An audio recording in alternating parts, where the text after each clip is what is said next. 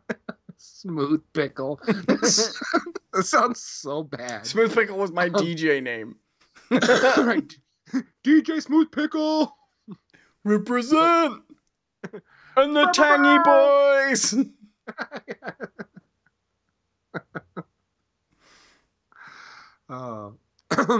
You all ready for brine? They don't really have brine though. It's more of a mush.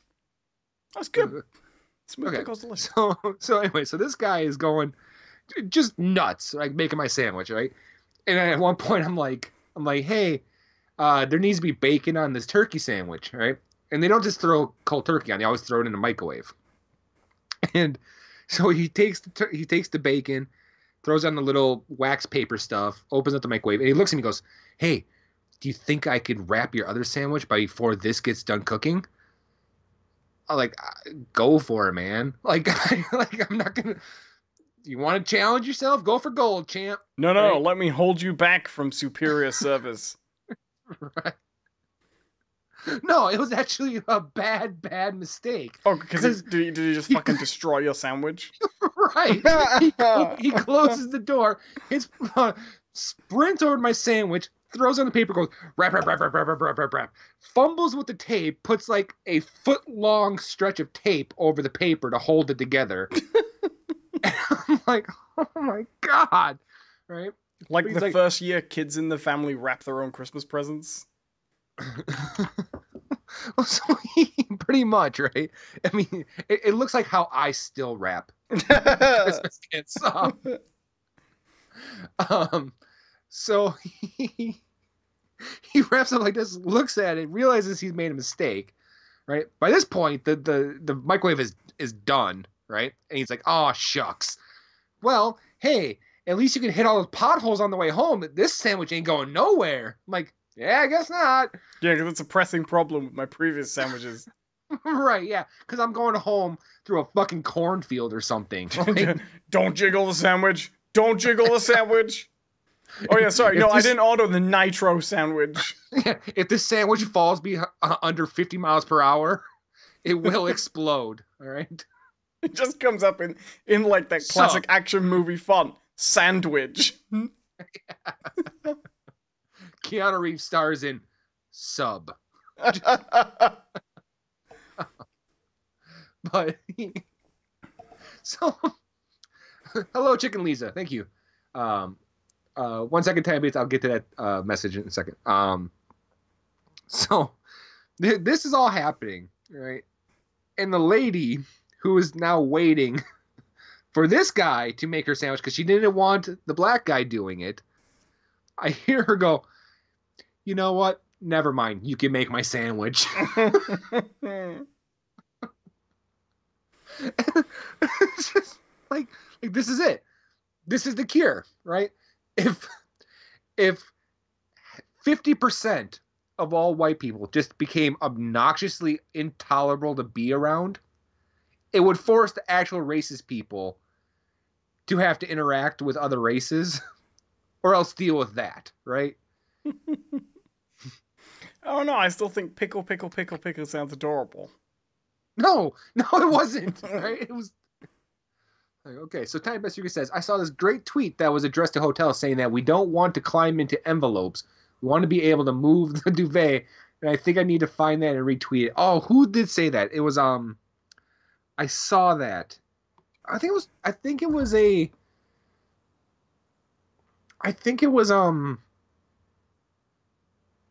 actually a comic book writer, Charles Soule, if I remember correctly. I mean, I'm sure a lot of people probably have actually tweeted the same thing and just never didn't retweet it. They just copied the text and tweeted it as their own. It happens a lot. Yeah. But I'm pretty sure that's who it was. It was Charles Soule, Soule.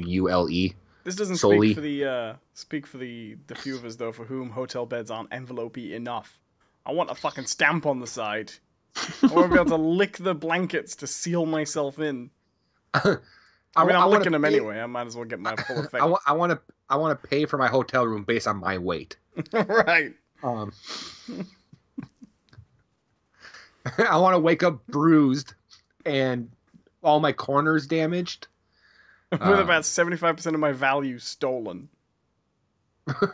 Right.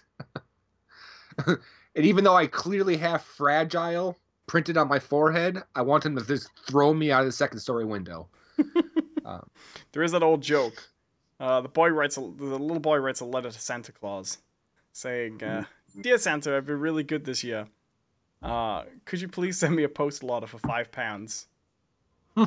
And this letter makes its way to the post office, and it's only addressed to, Santa at the North Pole. So the people at the post office open it and go, "Oh, isn't that sweet?" So they have a little whip around, and they get about £3.60 together, send it back to the little boy.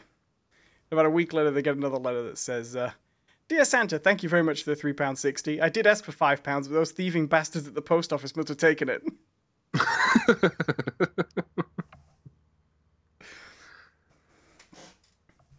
Sorry, I didn't mean to interrupt. So you've ended racism. I believe I've ended racism. So perfect place to reveal my secret to the world is a stream that currently has 6 people watching. Congrats, 6 people! You all know the secret now. Go forth and be over-enthusiastic. Yeah, go forth and just be obnoxiously over-enthusiastic. If you're white. But only if you're white. Otherwise, right? that won't fix the problem. Yeah. Right. So, if you're not white, just sit back and reap the benefits. So Daredevil, huh? Yeah, Daredevil. Type Secret says Cadet 2028. Well, I gotta wait till 2028. Because Trump's not getting out of there at a single term. You don't think so? You think he gets 2? I think he's been holding on to the desk. I think it'll take 4 years to get a crowbar big enough to force him out. No. No. This is fake news. This is me. I didn't lose the election. Mr. Trump, you weren't even on the ballot. Fake news. You forgot to turn in the paperwork. All the smartest people that you surround yourself with told you had to put the paperwork in. No. I have the greatest paperwork. Fake news. Fake news. Just doing so. Fake news. Yes. Yes, my precious. It's fake news.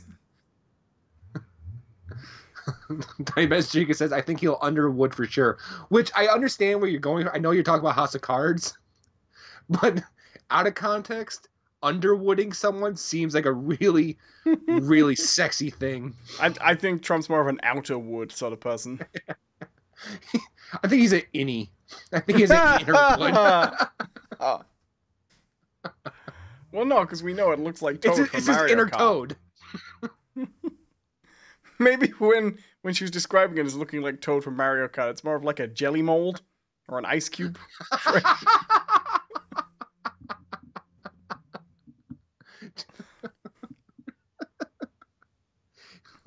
If you fill it with Kool-Aid, it's like a popsicle. It's so big. It's so tremendous. Yeah, that's great. He's describing his penis. It's huge. It's massive. It's deep. Excuse me, what?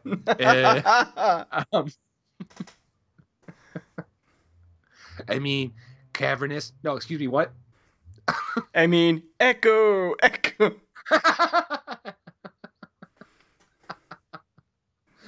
Let's see here. Chicken Lisa says, "Oh my gosh, I'm so enthusiastic." See, you're already part of the solution. Doesn't feel good. Doesn't it feel good? So Daredevil. There was a TV show on this week. It was called Daredevil, Season 3. Mm-hmm. And yeah, I don't know how to begin with this. Do we just? Oh, it's good. Should we just recap it? Right off the bat, we should probably say there'll probably be some spoilers here. Yes. So if you haven't seen Daredevil Season 3, go watch it, then come back. Yep, you've been warned. So yeah, so we pick up pretty soon after the conclusion of the Defenders. I had actually forgotten he was presumed dead.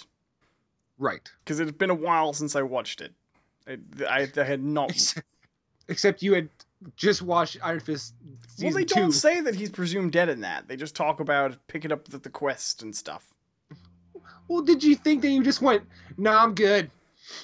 Well, I couldn't remember if he'd, like, taken a holiday. Do you know what I mean? I thought he'd, like, left the city. That's where my brain had got to, that he'd just taken some time off. He was on sabbatical. He calls in, like, hey, Danny, how's it going? I'm just here in Ibiza. How's Can you hear that? I can. Matt? You wouldn't believe how much I can hear it.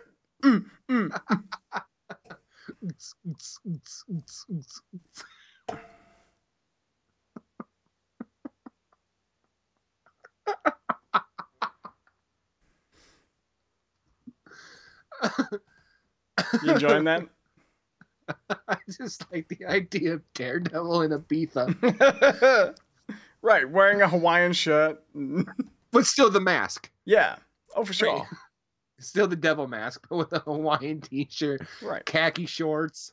Flip-flops. His batons are 2 glow sticks. That's the best one. So, yeah, Daredevil, he was presumed dead at the end of The Defenders. Yep. And season 3 kicks off with him not dead. He crawls out of some sludge, and that's it. Yeah, he's back. Much.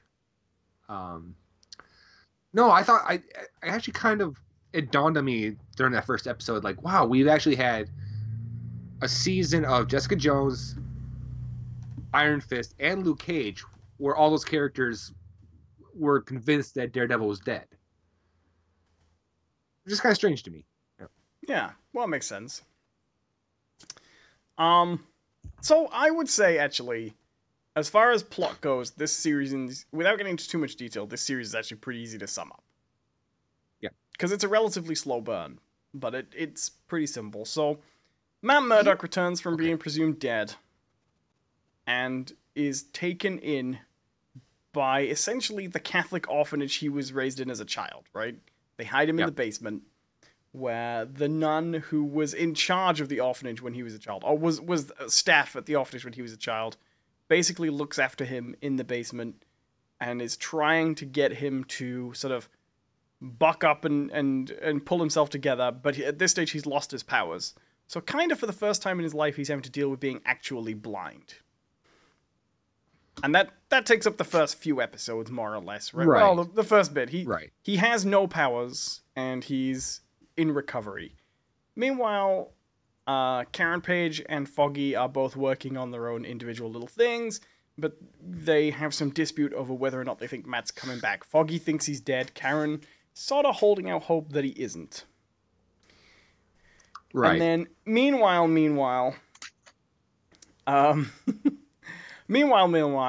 Wilson Fisk is concerned because his wife, Vanessa, who made an escape at the end of season 1 while he didn't, went to jail, seems to be having some trouble abroad. They're not sure they can protect her anymore. He's been using his long connections to keep her safe.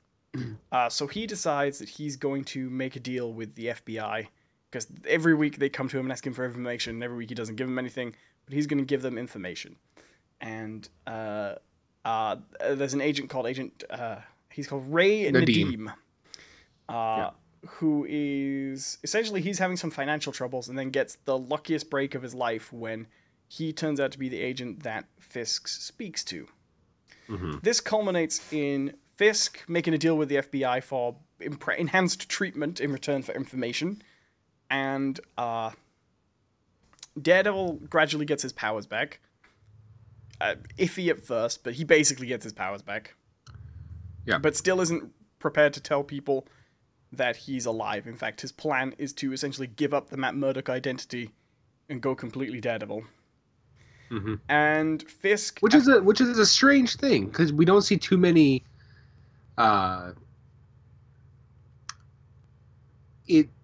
We don't see too many superhero stories where the superhero it's as that point where they're going to give up their real civilian identity. Yeah. Although there is, funnily enough, precedent in the Daredevil comics. There is actually a run of the Daredevil comics where he basically does this, and they cut out all the supporting cast for a long time.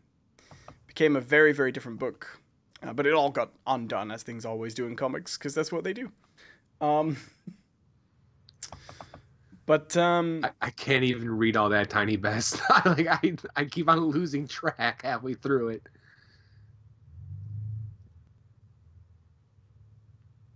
okay, fair enough. Um, I'm trying to read that too. But yeah, Wilson Fisk gets stabbed in prison because, presumably because he started ratting people out. So they move him to a penthouse where he can be under house arrest in a hotel in the city. Daredevil, Foggy, and Karen do not like the fact that Fisk is basically out of prison, even though he's got an FBI detail on him. And most of the city doesn't like this. No, they are very unhappy with this. This basically brings Matt, Foggy, and Karen back together with the intentions of putting Fisk back in jail. Although it's tenuous at first because there is a lot of bad blood there, and now they know he's alive again. As they investigate more, they discover that essentially this is a massive ruse, that Fisk owns the building that he's holed up in, and that he's basically orchestrated the whole thing behind the scenes for quite a long time to get himself out of prison, and that he's basically infiltrated the FBI and turned quite a lot of agents quite high up. Including an agent on the detail that is exceptionally skilled, who has a backstory of his own that I'm not going to go into too much detail because it's all very interesting, but it's not that relevant to the overall plot. And this leads Matt into a confrontation where he comes to the conclusion that the only way to actually stop Fisk is to murder him. So he commits to the fact that he's going to train up as much as he can to kill Fisk. Meanwhile, Fisk manages to bring his wife out of hiding and reunite with her. One of the agents that Fisk corrupted has essentially gone completely rogue and insane at this point, and that brings him... Thank you, Tiny Best Secret, for stopping in. Understand you gotta save that data. See you later, Tiny Best Secret. Thank you for watching. Has gone completely psycho, and that brings him into contact with Fisk also. One of the other agents, Ray Nadeem, who was originally Fisk's contact, begins his own kind of path to trying to undo the damage that he's done, that has its own twists and turns, but ultimately ends up dead, but also dropping the pivotal information that saves the day. And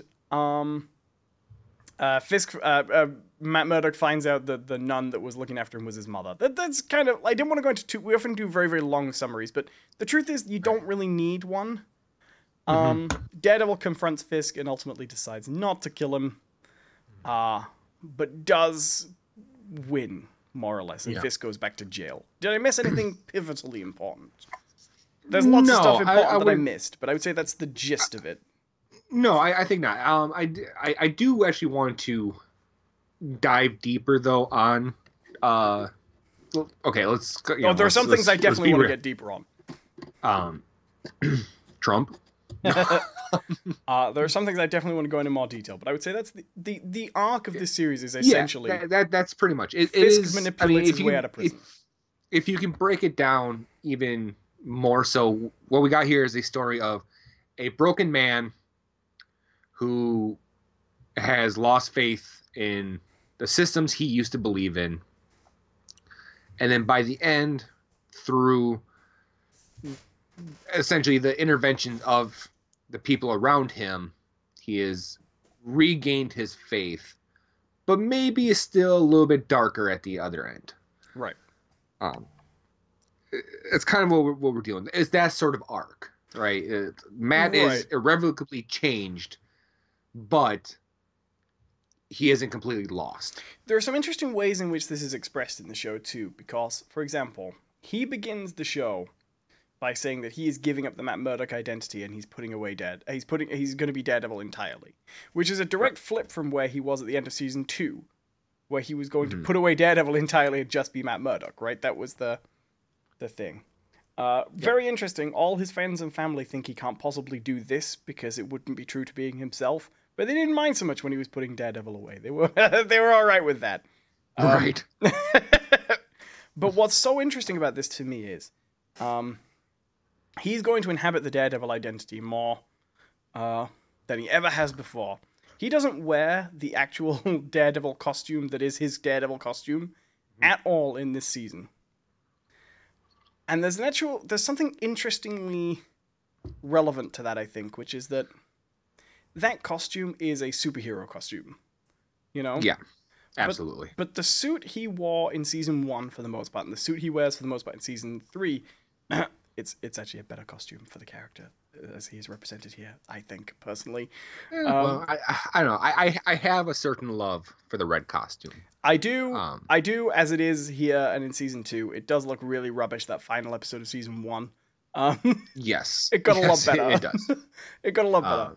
Yeah, no, I do too, but I think it's really relevant that the costume that someone else made for him that looks very kind of cartoony, that is an emblem and a character and a superhero suit, is not what he uses in this season of the show.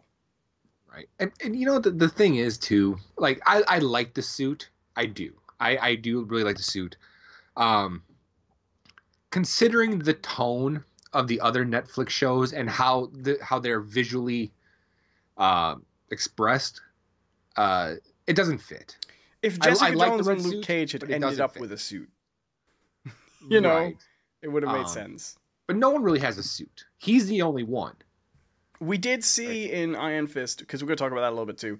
We did see in Iron Fist season 2 that the Iron Fist suit does exist in that world. Mm-hmm. Previous Iron Fists have worn it. Yeah. And it is a thing, but we never see Danny Rand wear it. Right.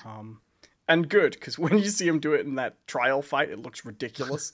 Yes. I mean, it's a silly looking suit to begin with. It looks good on comics, but there's no way. It's a drawing. You could just draw it till you get it looking good. Like, I remember when Iron Fist was first announced, like, oh, I can't wait to see him in the suit. I'm like, why?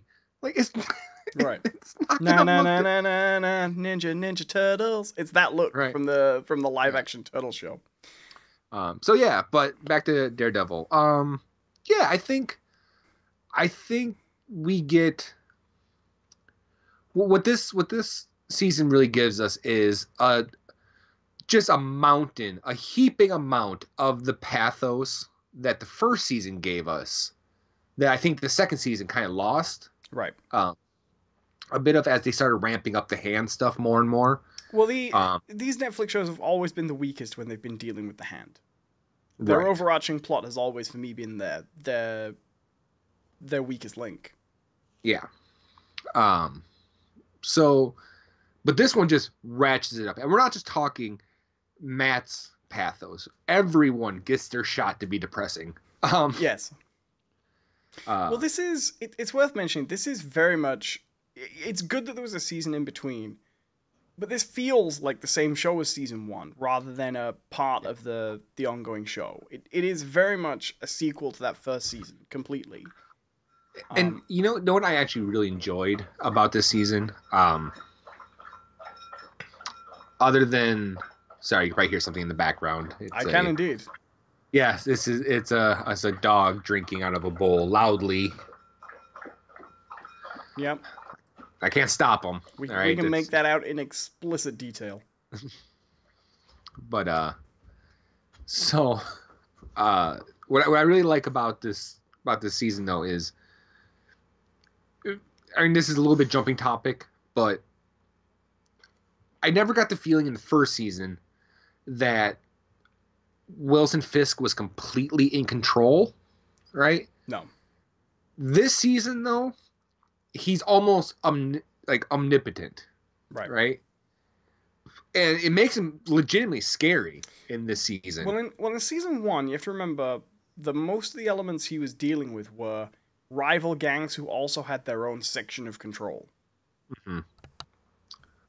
In season 2, he's the last of the big crime lords, you know? There are other crime lords in this season, but he is clearly operating on another scale. Yeah. And what's actually really interesting about it is, early on, you know that Fisk can't be trusted, right? Oh, absolutely. And so there's this tension as you see Ray Nadeem, who always seems like a pretty decent guy, you know? Right. There's a real tension as it's like the Little Mermaid when she goes to make the deal with the sea witch. Do you know what I mean? Like, it's almost that cartoony level of like, don't go in there. It's like, what are you doing, man? Right. Come on. But the true extent of how... It's called the fucking Kingpin. the true extent of how far he has already established what's happening is it's quite late you realize just how much shit all the characters were in long before the show began. Yeah. Like, I don't know about you, but I knew Fisk had an agenda, right? But I didn't necessarily expect this to all be part of a long planned out scheme beyond, okay, I'm going to do this, and then I'm going to do this. You know what I mean? So the fact that, for example, like, I wasn't expecting Fisk to actually have been responsible ultimately for his financial troubles. Do you know what I mean? That level of... later on we find out that's very much the MO, but the level of detail they've gone to with the plan is actually quite extreme. And you don't really get a hint of it until the prison episode. Right. Which is probably the highlight of the season, I think. That is a really good episode. Doesn't really plan out at any point like you expect it to. I'm sure we'll get to that. But, no, I like it. And I think, I don't think it's perfect. No, absolutely not. But for one thing, so I'll point out some things real quick that kind of stuck out to me that I didn't care for. And none of these are like deep criticisms of the show by any means. I really enjoyed it. I don't have too much negative to say. In fact, when I think about the writing and the cinematography, it's all pretty spot on for me. Most of my issues are really kind of silly. For instance, spoilers, I guess, but the last shot of the series has a incredibly cheesy, like cliffhanger. Not even like a cliffhanger, but like a weird stinger at the very end. It feels like something you'd see in Agents of S.H.I.E.L.D. more than the MCU shows. Yeah, like I don't think anything has ever moved that quickly, like as in like a camera movement, right, has ever moved that quickly in the Netflix. Well, it's so strange because the ending to me really, until they did that, the ending to me was very much a vibe of, oh, Daredevil's getting canned next. Mm-hmm. Do you know what I mean? Like, Yeah. I think Daredevil's done.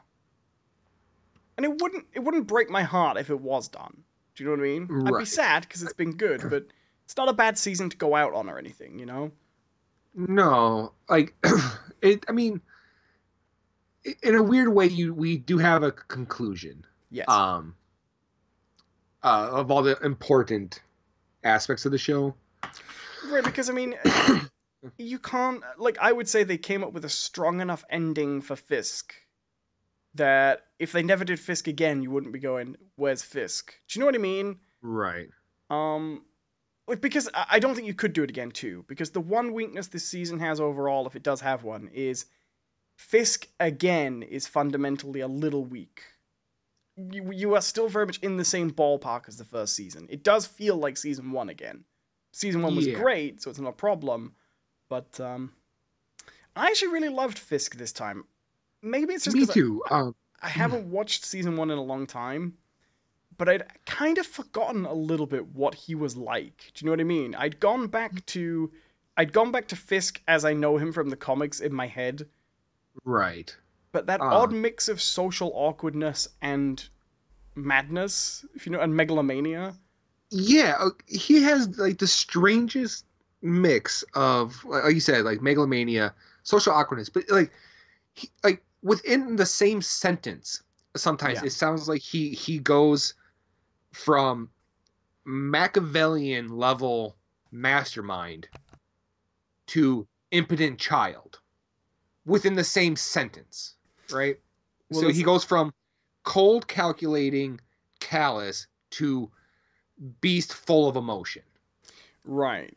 And they did a bit of that in season 1, but he's definitely more dangerous this year. Yeah, and he seems a little, I don't want to say unstable, but you can tell that he has latched on to not even Vanessa as a person, but like the concept of Vanessa, Yeah. where she has taken almost a mythological position in his own mind. Right. So much so that when she comes back, the relationship doesn't work immediately. Mm-hmm. Yeah.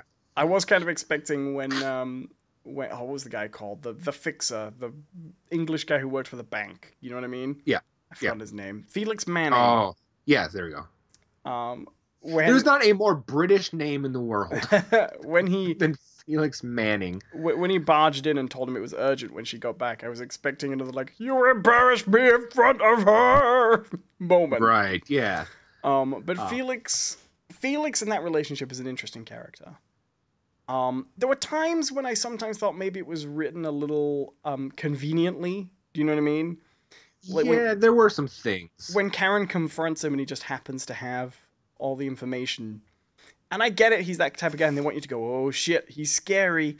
But there were a few times when Fisk being 2 steps ahead was sometimes a little bit like, well, of course he is, because he's just written to always be do you know what I mean? Right. But I think they mostly made it work. And the reason they made it work was because, like season 1, and this is why I think this show works so well, it was full of episodes where, this seems to be a theme of the show consistently, but it was full of episodes they write really well, which is Daredevil's trapped in a situation, and he might not get out for like a whole episode. And this episode's just going to be, how do we move from this point to this point without Daredevil dying? Right. But they always work well. The episode where they're trapped in the church is really good. Yeah. The episode where he decides to steal Foggy's name badge and break into a prison is really good. So, okay, before we get into some of that, I do want to actually touch a little bit more on Fisk. Go right? for it. So what I think is really fascinating, and you see a couple examples of this, right? And nice. Well, very nice. Did that make it onto the stream? I actually muted my mic. Oh, yeah. That was great. Well, I got it full blast. Full blast. I'm sorry. I muted my mic. I got a red light. I went for it. It had a moment. That was the mic failing. I'm sorry. I knew it was going to happen eventually. I didn't know the British burped. Yeah, this is like this is like the polar bear cubs in the den wildlife footage. You know what I mean? It's that rare. Right. It's, you know. Wait, so you're saying that if I get too close to a burping Brit, the queen is just gonna descend upon me? Right. Why the queen? Because the mother. Like, that's what I'm thinking. Like, the queen mother. Like, the mother polar bear. That's... You know what I'm saying? No. Like, if there was a collective mother of England, who would you pick other than the queen? Like, as a go-to reference. Not to saying that she's actually qualified for it. Not that she's actually qualified for it, but like a living person right now. Oh, fine. I don't know. Well, the queen, she's pretty much dead. Wow. She's like the emperor from Warhammer 40k at this stage. It's mostly chair. The God Emperor. But so I want to touch on is there's an interesting dynamic, and we got this a lot in season 1, and I think we kind of got the resurgence of this in season 2, is the idea of both Daredevil or Matt Murdock and Fisk both being like forces of nature. And everyone else is kind of caught in their whims. Fisk's summer breeze. Yes. A Fisk summer breeze. So what I mean is, okay, so there's some really cool examples.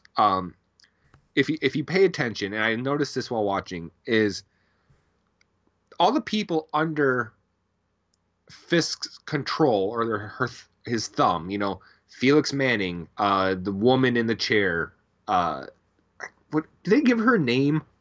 No, I think woman in the chair is pretty much the only name. Yeah. We never even really find Nadine. out why she's there or wwhy she doesn't like Fisk.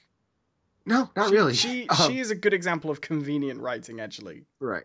So, but you got Nadim. You have all these characters who, while they're around Fisk, right, they're, yes, sir, whatever you say, sir. You got it, sir. Bam. Fisk. All the way. But the minute that they get away from them and are around Daredevil, they break instantly. Right? Like, right. That woman, as soon as Matt shows up, she's like, okay, I'll tell you whatever you want. When he's with Felix, it takes actually very little. And he's like, I'll give you everything. Right? When Nadim is around him and not Fisk or Bullseye, Dex, he's all with Matt. Like, it's weird how everyone in that show kind of sways back and forth between Fisk and Matt depending on who's closer in proximity.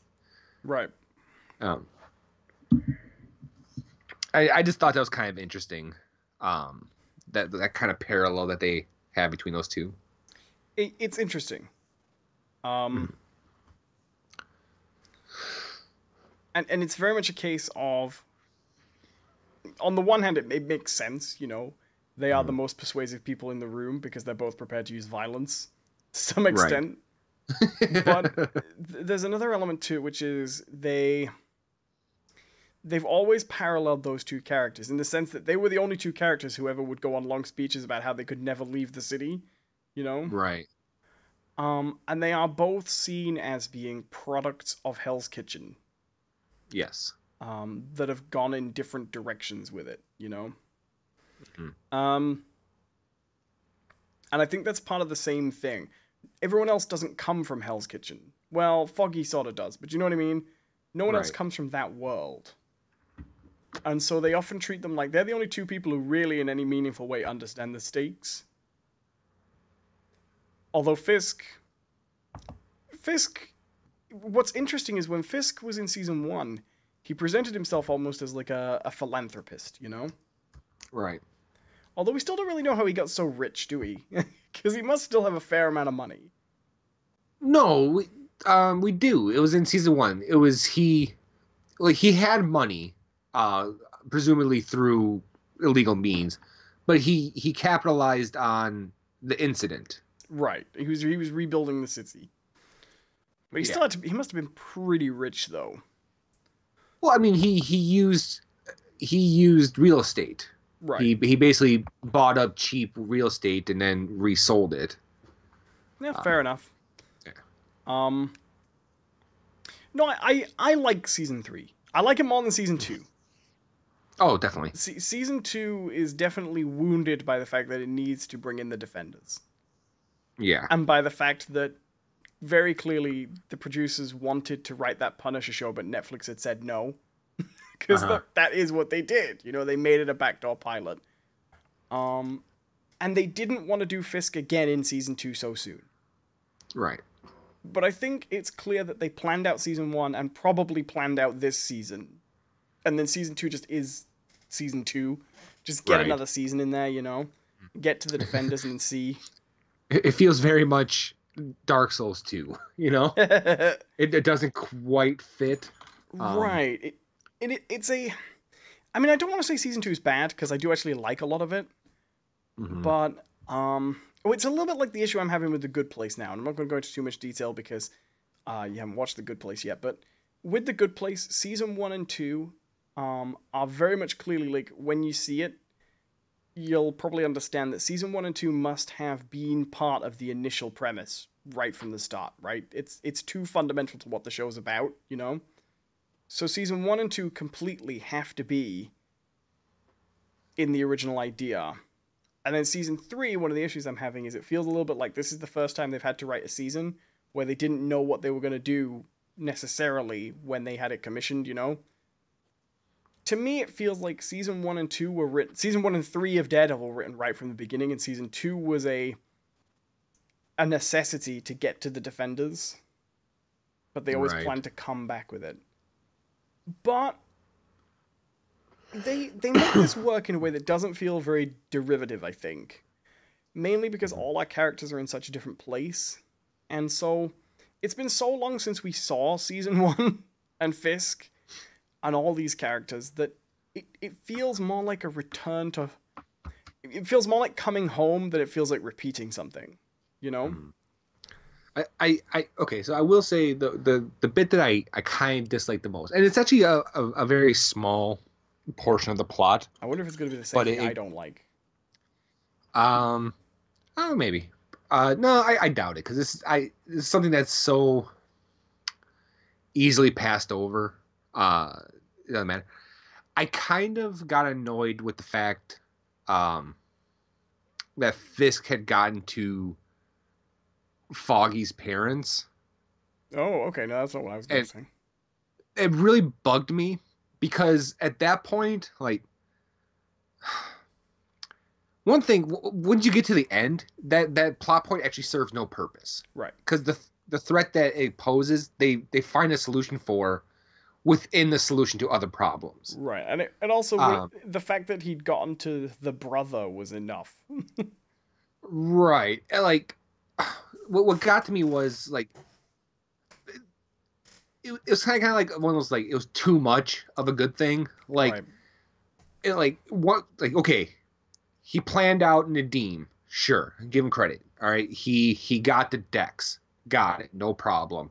He got to the director, the FBI director. Sure. Okay. No problem. Got all of that. Right. The Right. DA doesn't want to touch him. Cool. But, like, enough is enough. Like, I don't need any more examples of how bad this guy is. Right, particularly since they already had enough. He already had enough dirt on Foggy and Matt's law firm to render them inert as a legal threat. Right. I mean, it like, just beyond, like, any sort of plot point, it just felt too much. It was just like it was like the writers were beating me over the head with how pervasive Fisk is. Yeah. You got me. All right. As soon as the director shot the dude in the throat, cool. I get it. We knew Fisk is everywhere. So I should tell you which one I didn't like. You don't need to show me this poor bastard who owns a butcher shop, you know. Like, I don't that right, that doesn't but further also, your point. That's also much easier to achieve than infiltrating the FBI. Like, it's a minor achievement compared to taking down the feds, you know? Still with us, John? So what was the point that you like? So I don't care for quite a lot of Karen's flashback episode. Really? I actually kind of enjoyed that episode. Well, I don't mind it for the most part of it. I tell you what it's like. It's like when you say you don't like how Superman's written in The Dark Knight Returns, right? And how it's such an explicit thing for shock. Right. The first, 15 minutes of that episode are exactly the same thing for me. And then, as they go a little bit further into it, they find a more balanced view of her. And I felt better as it went on. Mm-hmm. Because it felt like they did find some reality to it. But it felt to me like that past for her wasn't written to be, okay, where could Karen have come from here? What would make sense given what we know about her and what would fit?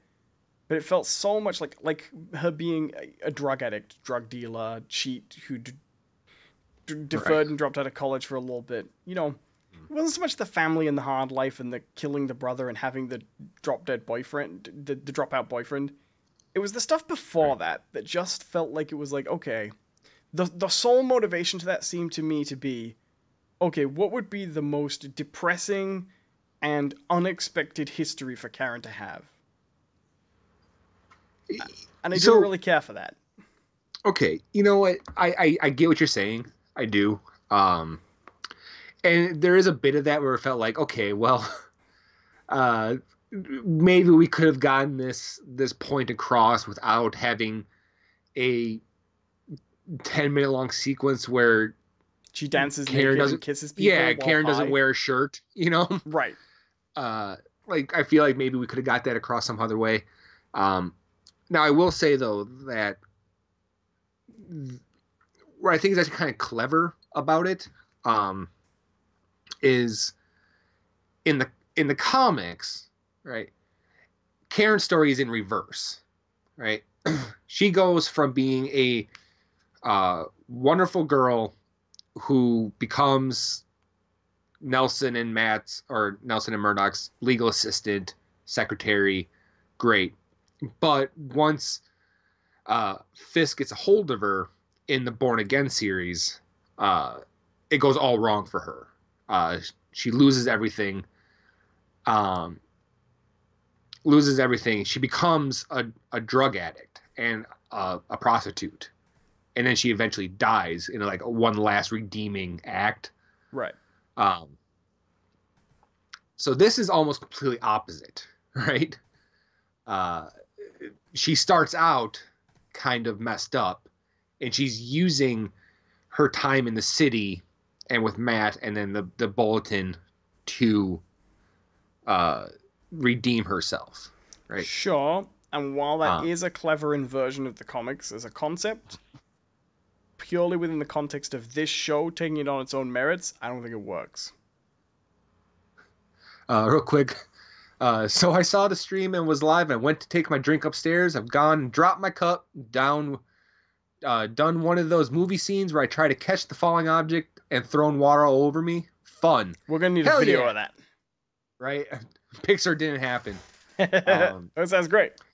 Yeah, no, I've been there, you know, and it's so weird how, oddly enough, very related to Daredevil, but is it weird, like, when something like that happens, it feels like everything's slow motion? Right, like you see everything. Like, the minute you drop, like, oh, I have this plate, this pizza slice on this plate, and I trip, and now I've watched the pizza fly off the plate and it's clearly heading for the ground. Yeah. If in that moment a fly would fly in between me and the pizza that's falling, I would see the wings beating, you know? Well, it's like, I think the worst one is, have you ever dropped something sharp towards your foot? Oh, yeah. It's like time freezes. And you know, no matter how slow it's going, you ain't moving your foot in time. You've got to hope that thing bounces somewhere else. It's like, come on, handle. Come on, handle. You know? Daddy does not need a new pair of shoes. Right. Well, yeah. Daredevil, that sucks, good. Man. I hope it was just water and nothing that stains. But yeah, back to Daredevil. No, I liked it. Yeah, I mean, yeah. I guess, like, I will say in terms of the Karen Page stuff, it was kind of predictable. Like, I mean, other than the fact that they've been talking about the secret past since season 1. Like, they have been talking about that. Oh, sure, but I don't think they had it actually spelled out what they were going to do until this season, to be honest. Sure. Because they hadn't mentioned the brother, specifically. Right. He was new. Right. To me, like, because we knew that he was going to die, right? Because they say that at the beginning of the season, like, oh, you killed your brother, right? Yeah. There's all this, so we knew he was going to die. So instead of just like giving us a story where her brother dies, they give us that story, but also make sure that the brother is the most lovable, like, likable human being on the planet. And like was doing all this really nice stuff for his sister, and like he was gonna save her and save the day, and you know he's the pride and joy of the family, and all this stuff. And it's like that felt a little. He might as well have been 3 days till retirement. Exactly. If he would have walked into the diner and goes, oh man, Yep. So 3 days and I'm no longer flipping. Funny thing is, he actually died in a way that I did not expect. no. Well, most of that episode I like. Can I just say one thing that really annoyed me? What's that? I could honestly believe, and it was really frustrating, and I'm sure they gave him glasses in times to counteract this, right? But I could honestly believe that on the day of filming, the actor who was supposed to play Blake Tower didn't show up. So they got the actor who plays the detective to just stand in. Because he looks so much like him. And I spent so much time being like, wait, he's the DA now? Why is he the DA now? Are you suggesting, Owen, that the 2 black characters in the show yes, look alike? Yes, I am. But those 2 particular actors happened to look, don't you think? They looked incredibly alike. And then there's a scene. There's a scene where they have to be pretty much in the same scene together, so they make Blake Tower wear glasses for that one and only scene. You look too much like him, wear glasses. And I honestly think what happened is they cast them, and then once they got in, they realized they looked too much alike, and it was going to be really, really confusing, but nobody wanted to say it. So they were just like, okay, just give him a fake mustache. And Hawk says, exposed. That's right. We've uncovered Owen's dirty secret. Okay. Hand on your heart, honest, no jokes. Did you think those 2 actors looked alike? No, honestly, I didn't. What? I really didn't. They look extremely alike. It was so frustrating. I'm sure they did to you, Owen. Oh, shut up. And then I remembered that he was the DA from Luke Cage. So he had been in before, which is why everyone was talking about him like he'd been in before. No, what threw me was he did look like him, and I challenge anyone to say they did not look alike. I'm trying to find the other actor's name so I can post them in chat so people can compare. But also, as soon as Foggy comes in and speaks to him, he's talking to him like he knows him, right? So I just thought it was that guy. I thought he'd been promoted to DA because it's been a while. Because he was in an episode of. What's he been in since? The detective. What's he been in since Daredevil? He's been in a couple of episodes of the MCU ones, right? He's been. I'm pretty sure he showed up in Defenders. I feel like he was in one more. What's that character's name? I can never remember what he's called. He used to be a beat cop, and then he got promoted to detective, right? I think his name was like Ben or something like that. It was like, Schmake Power. He looks exactly like him. Anyway, it was incredibly frustrating. But it was so annoying. It was so annoying. That DA, he shows up more in Jessica Jones. Does he? Yeah. Oh, because there was the DA. He's basically the one that what's her nuts goes up against the most. Trinity. Her character. Right. Okay. I can't remember her name now. Jerry Hogarth. Right. But yeah, like, so back to the Karen episode, which I think is hilarious. It's just called Karen. I love that whole bit leading up to her brother dying kind of plays out like a Final Destination movie where they keep on putting him around things that might kill him. You know what I mean? Right. Like the first time we see him, he's trying to light a faulty grill with like presumably gas, like filling the room. Yeah. All right. It's absolutely the knives on the edge of the table. Right. You know, he gets beaten at one point with a crowbar and survives. Yeah. He's all good. Survives having a gun pulled on him, I think. Survives the faulty grill. Yeah. It's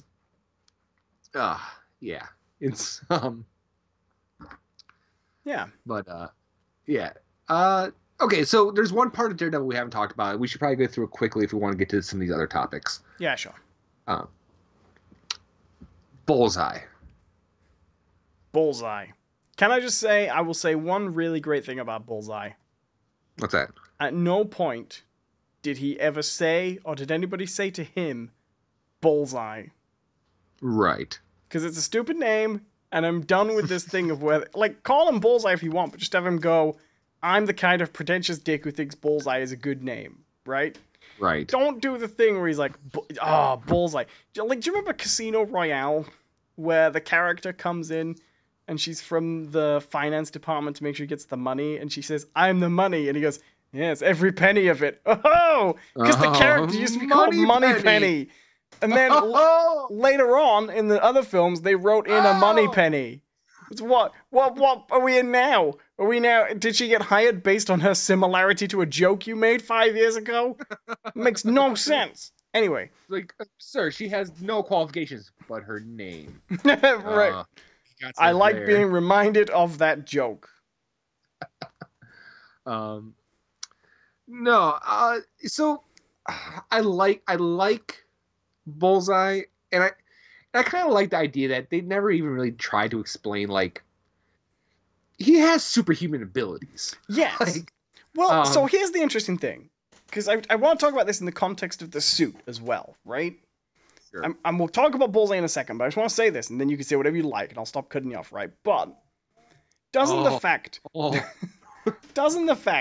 that someone else can just put on the Daredevil suit and do everything Daredevil does just because he's a trained FBI agent, doesn't that just ruin Daredevil a little bit? Well, no, because he doesn't actually do everything that Daredevil does. No, he does more. He also throws a collection plate at someone's head at one point, and it's awesome. Religion! No, okay, so it's a perception thing, right? Like, in all reality, Daredevil is faster. His reflexes are better. I'm sorry, but FBI agent in his suit kicks the crap out of him. Sure, but remember, at that moment, his powers aren't fully back yet. He's still recovering. Is he? Yes. They make a point of it. Earlier in that episode, he kind of has a moment. All right. But, and there's all those other things that Daredevil does. Because he had all that blood up his nose for months. It was just up there. It was just sitting up there. That's what I thought. I'm like, was this show bankrolled by the neti pot? Yeah, have you had blood and ash up your nose for 6 months? You know what gives you superpowers? Fucking neti pot. But not for long. Yeah, no, it's don't get into a boxing match. Done. Do you know what I would have loved to have just seen just once? Just because very few TV shows could have had the opportunity to do it. If that boxer had just carried on wailing on the fragile blind man. It was like, what is wrong with you? He wanted it. I got paid to do this.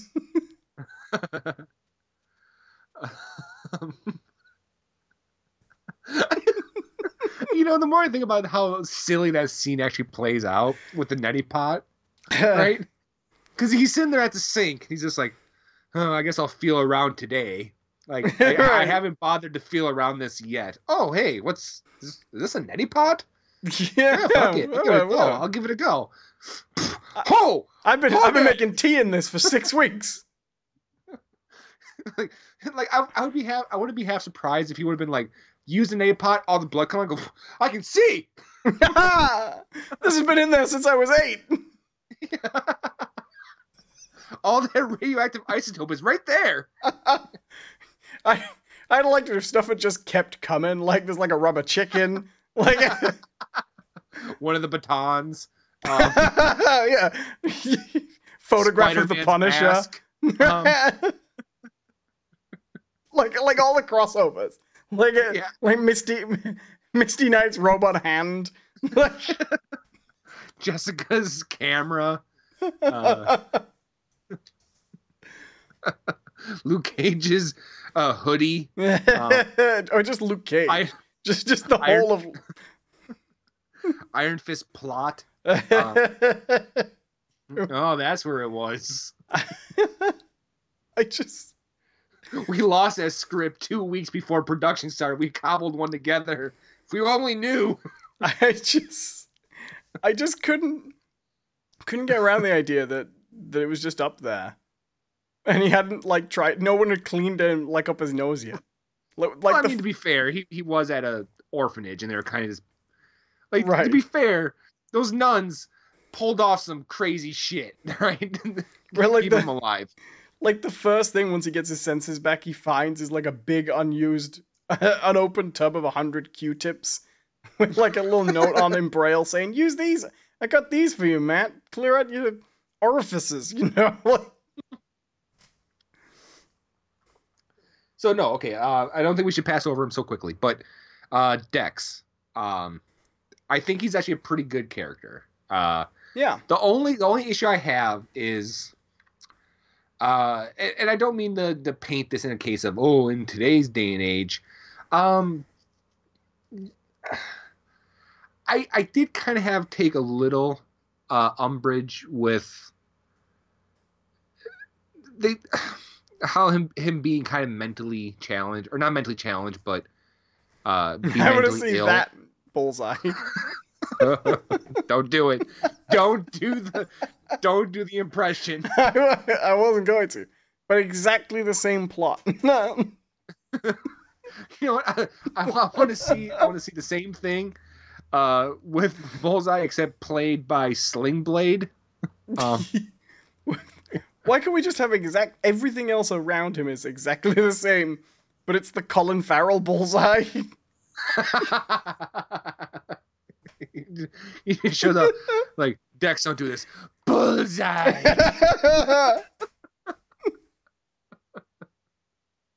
The FBI are like, "Oh, it's a very interesting mark you have there, Agent Morgan. Bullseye." No. Keep the same actor, except change all his lines to just variations of Bullseye. Bullseye. Bullseye. Now, how did that make you feel, Dex? All right, just a little kid. Bullseye. Bullseye. Bullseye. No, I know what you mean, because Fisk throwing him against the wall. Bullseye. they had this interesting perspective with him, which was he's a psychopath, right? Right. He's a psychopath who's in the FBI and he wants to kill people. And because I mean, the thing is, I actually think that people who lean towards those kind of tendencies, I think they do actually lean to also jobs like the army and law enforcement if they can get in. Do you know what I mean? Yeah, because that is a legit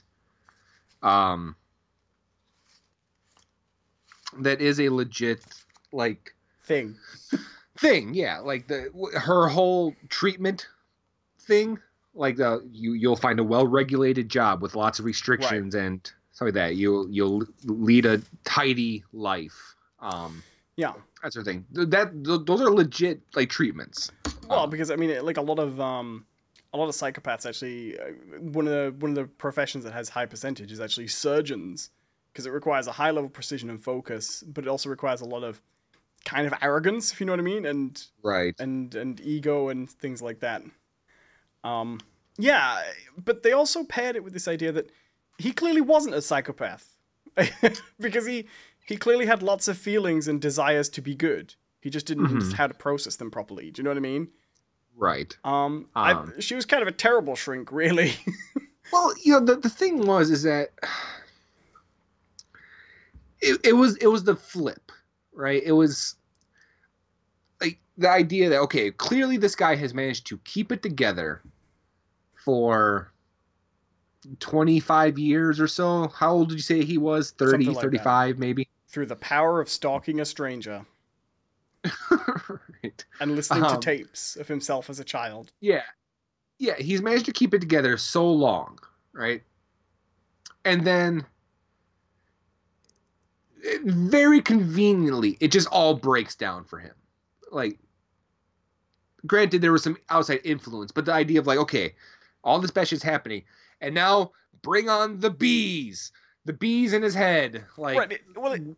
He completely turns as soon as he doesn't have her anymore, and as soon as he doesn't have the job. Right. He doesn't even get a week, of no FBI. It's like the same day. but he still has his job. That's the weird thing. Like, he's like, they make it a point that he's still at the FBI, right? Yeah, sort of. Yeah. He's just on administrative. Well, I mean, it's so strange as well. Like, because has he never had a vacation before? Is he been right? Like, did he kill it? And then also, what's his weekends like? Like, maybe it sounds kind of strange, right? But he goes to see her to be like, can we be friends? And I need you as my guiding light. After he's already killed a bunch of people in the newspaper. Like, when was he going to tell her about that? Do you know what I mean? When was he going to spill the beans on that one? No. That happened afterwards. Did it? Yeah. Because it was after she leaves that Fisk suggests putting on the suit. Oh, what does he do afterwards? There is some redeeming thing he attempts after that.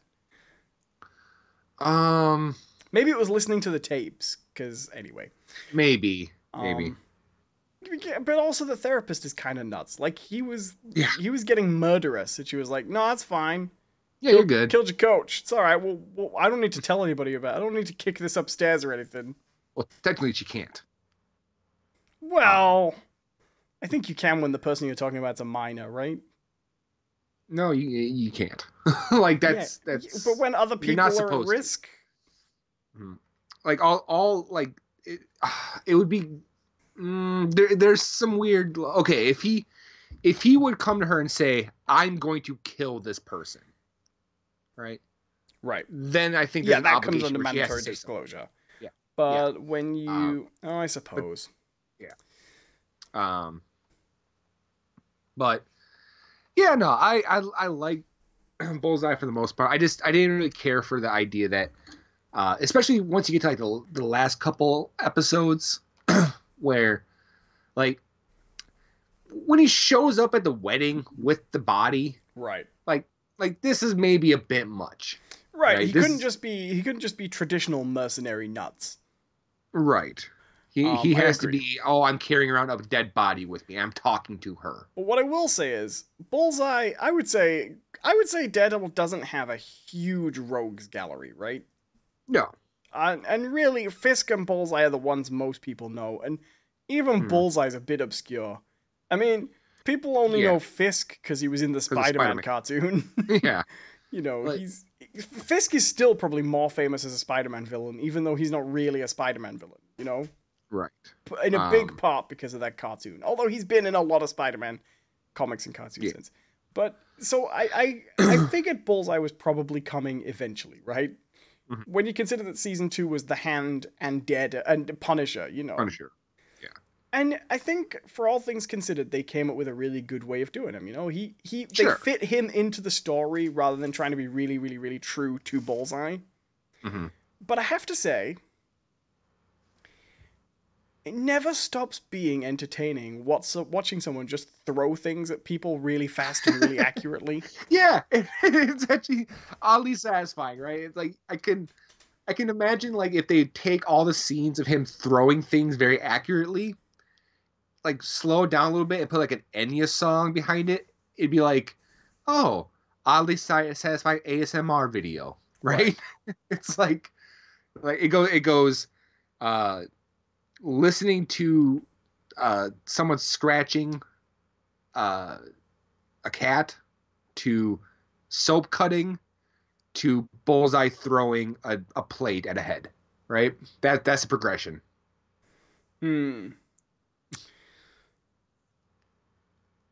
Well, the plate is good. The collection plate is the best one, because I still remember it. But I also really liked when he takes the little crystals out of the lighting fixture. Just starts throwing them. Yeah. I actually think my personal favorite is the behind the back pistol off the ground into the director's head. Like, yeah. Yeah. Like, I kind of personally enjoyed that one. It's so funny because, like you say, at no point in the show do they ever suggest that Bullseye has any kind of superpowers. Right. This is just highly trained. But they Mhm. also specify that he was this good when he was a kid, and his only training was that he sat throwing a ball at a wall while waiting to play baseball, right? Right. I mean, I guess the idea is like he doesn't have a superpower, but he does have like a natural affinity towards aim. Now, Sure. my issue is He has a natural affinity towards a superpowered level of aim. now I did have issue with him killing his coach, right? Do you know how hard he would have had to throw that baseball so that it, one, bounces off the pole and retains enough velocity to hit the coach in the head? See, I with a lethal amount. I was almost going to think. I almost thought that they were suggesting that was actually going to be an accident, thus giving him his lifelong impetus for throwing things in ricochets. Right, it was a hell of a hit. Like I can show you videos of Major League Baseball players throwing a ball at a batter and the batter hitting the ball right back at the pitcher and having it bounce off their fucking forehead, going roughly 110 miles an hour, and them living. All right. What you don't know is that it's like Iron Fist season 2, and 3 weeks later they all had strokes. So it looks like they survived, but it was like the tap on the neck, you know? Right. No, what they should have done is him throw the ball, the coach go down, someone run out there. Oh my God, who taped this knife to a baseball? Yeah, poisoned baseball. It was a baseball of pure arsenic. It's a grenade. Oh, are we onto the magic system of Final Fantasy 15 now? Sorry. Oh, speaking of which, yes, let's okay. So, Final Judgment, Daredevil season 3, yay or nay? Yay, it's pretty good. It's good. Do we need to talk about Iron Fist season 2, or should we save that for another day? I don't know. I mean, there's not really much. Okay, there are things. I'll tell you what. I'll say the thing that I thought about Iron Fist season 2, and then we'll talk about it properly next week. Sure. As someone who did like the first season, I can recognize that this is better. But what I like is that they made it better without pissing on the first season. Do you know what I mean? It's not. So I really like Thor Ragnarok, but Thor Ragnarok is a movie that wants to get as far away from Thor 1 and 2 as possible. Sure. It's not that. It is a continuation of those characters from those situations in a way that feels realistic from the first season. It's just better written, you know? And I really liked it.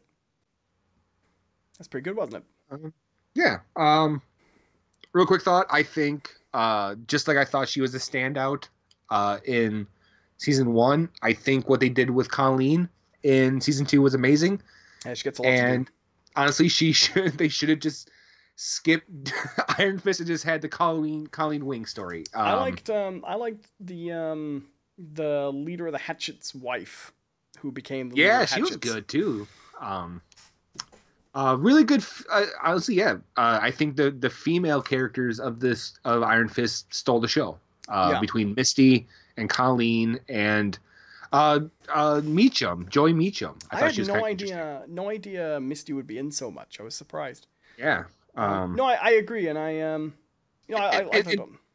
and just a minor thing, I did, because this has no bearing like in the comics at all. But I do like the decision that the 3 different people who take the power of the fist during the season all have different colors. Yes. And manifest differently. Yeah. And Colleen's looks awesome. The white fist looks so cool. Yep. I also liked, I think, the decision to change it from being sort of general New York, but mostly centered around Rand, to be very specifically set in Chinatown was probably the single biggest change they made the single biggest change that was ultimately a catalyst in making it better from the first season. Just getting away from Rand. But yeah, I'm done with that if you want. Um, okay, so let's shoot. Do you have anything more about Iron Fist? No, we can talk about it a bit more next week, I guess, properly. Yeah. But we just did one Marvel show. Yeah. Okay, so I'm probably gonna move on to Final Fantasy. Sure, Final Fantasy. All right, so I'm gonna carry on the show. I'm gonna honestly have to go use the bathroom real quick. Oh, okay. Don't forget to mute your mic. I will not. Pee, John. So while John's off doing that, yeah, we're going to talk about Final Fantasy, and I don't know, I'll get back properly to that in a moment. How are you, everybody? I'm just looking at the chat. It is a little quiet there. Feel free to drop in, send us messages. If you're enjoying the stream, leave us a questions and a comments and things like that, and we'll get to them when you can. We've just been talking about the Marvel shows. We talked about Daredevil Season 3 a bit, which you haven't seen. I recommend go watching it. And we're going to talk about Final Fantasy, which I've been doing on the channel a little bit. I think I've done about 3 episodes right now. And we're going to be talk about that. We might talk a little bit about Red Dead Redemption 2, but I'm not very far into that yet, so I need a little bit of prep time. Mind you, I'm not that far into Final Fantasy yet, so we shall see. I know John's played this before, and I wish I should have got the episode link, because actually Final Fantasy 15 was a game that John and I talked about quite some time ago on the main podcast, which was a little bit... It was a long time ago now. Hello, we have some people in the Twitch chat, but I don't know when those messages came through. Hello to Putty Kitty, and I do apologize if you sent those messages ages ago and we've been ignoring you. I had the window closed and I didn't realize. Sorry. But, welcome to send more messages. We're here. So yeah. Okay, I'm back. Hi, welcome back.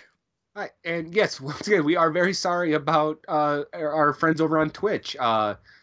Twitch is kind of a new thing for us. We haven't been doing it very long, so I think we're still kind of getting used to watching both chats. Sorry about that. Hopefully you guys are still there. Yeah. Well, I'll leave the Twitch chat open for now, and you can look at the YouTube one. Then we won't. Yeah, I'll cover YouTube. All right. So yeah, Final Fantasy 15. It's all right. Yeah. So, roughly how far are you? Let me remember. I have not got the car back yet. Okay. I went to the disc and attacked Giant Kratos.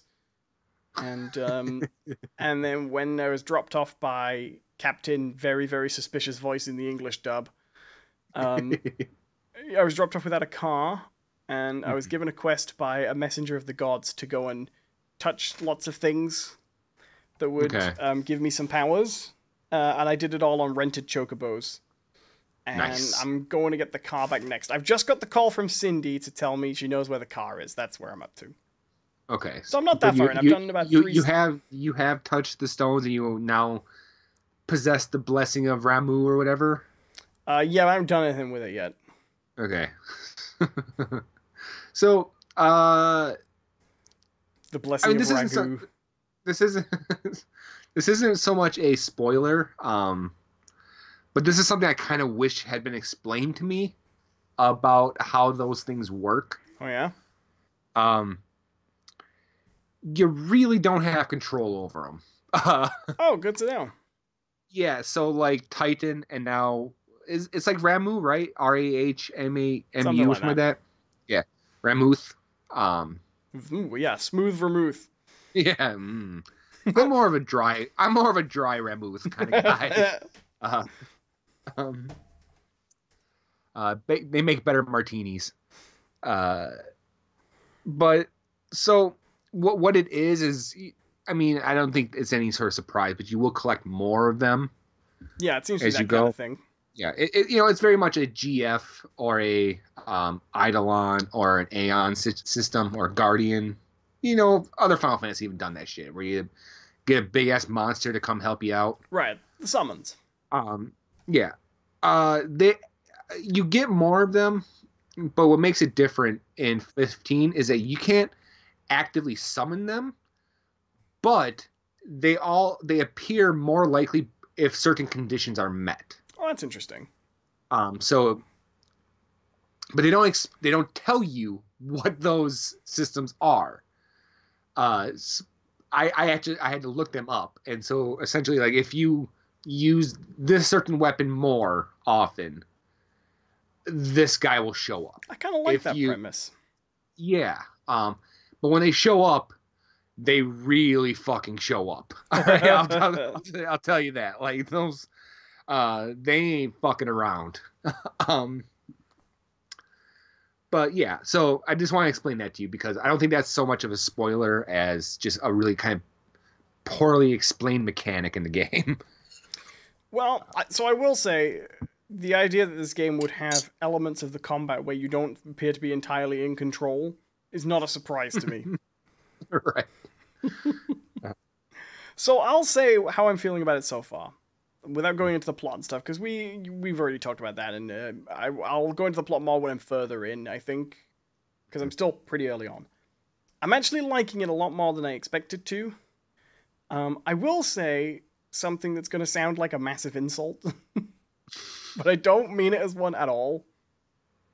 The one game that this reminds me of more than any other game is Sonic 06.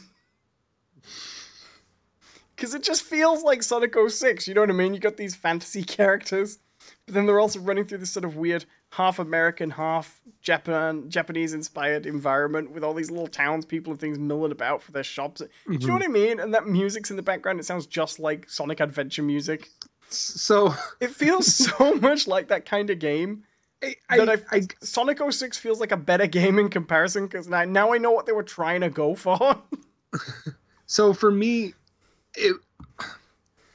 and this is definitely going to be a different perception because of where I'm from, but like, you know how, I mean, this is kind of a common trope, right? But anime Europe, right? Japan has a very strange view on Europe, right?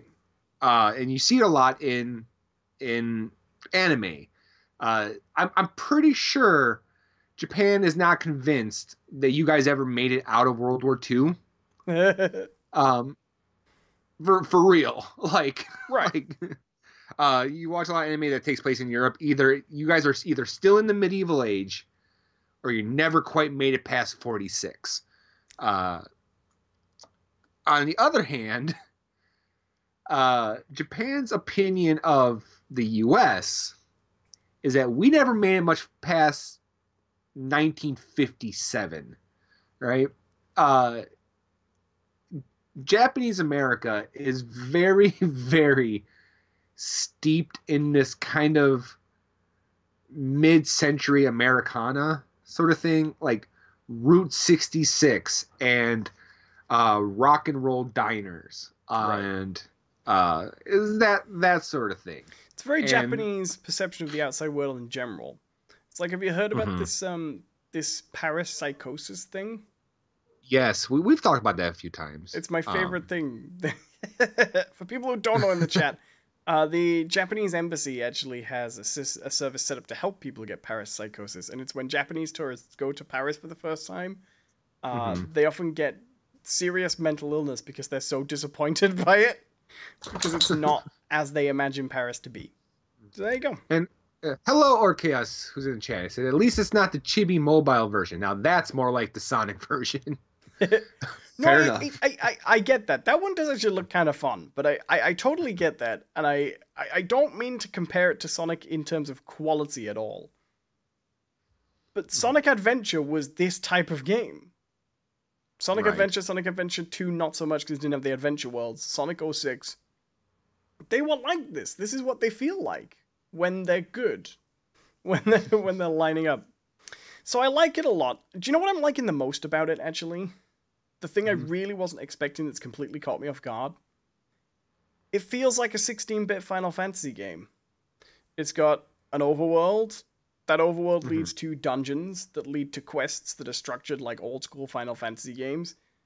The way gear works, the way magic works a little bit, it feels like I'm playing an old Final Fantasy game. It's very steeped in old structures. Like, for example, it has the bit where you go to do one of your first missions where you meet up with an ally who's massively overpowered compared to you, and he takes you through a few easy missions, and then he leaves you be after he guides you a little bit, so you get a feeling for higher value stuff. You know what I mean? Yeah. It has and hello to the cute blue alien who says, "Hi, sorry I missed the last few." That's okay. Hi, cute blue alien. We understand. We all have our own lives. It has inns you rest at. you know? Right. It has... It is, in structure, more like Final Fantasy 1 through 7, maybe 8, than it is like Final Fantasy 13. Do you know what I mean? Right. and I'm 12 assuming even. that's a conscious decision. Well, it has that thing at the beginning, doesn't it? A Final Fantasy for new players and fans alike, right? Right. I think so. Which is considering this was originally the game they called Final Fantasy Versus 13.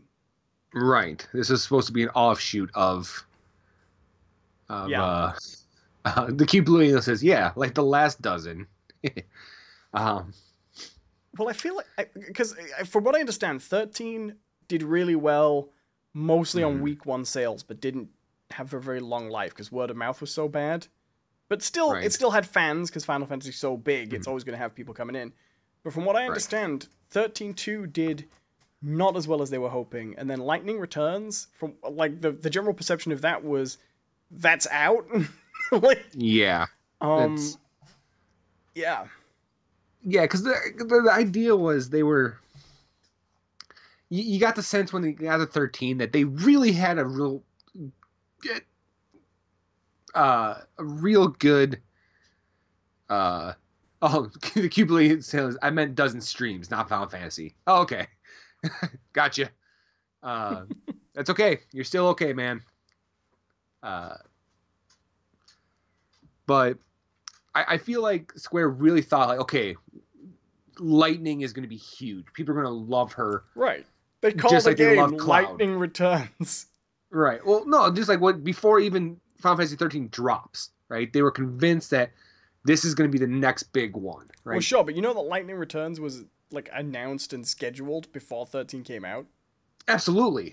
Well, what I'm saying, no, if you pay attention here, what I'm trying to say is they were so convinced that they had a hit, right, before anything even dropped, that they were like, we are going to do what we wish we could have done with 7, right?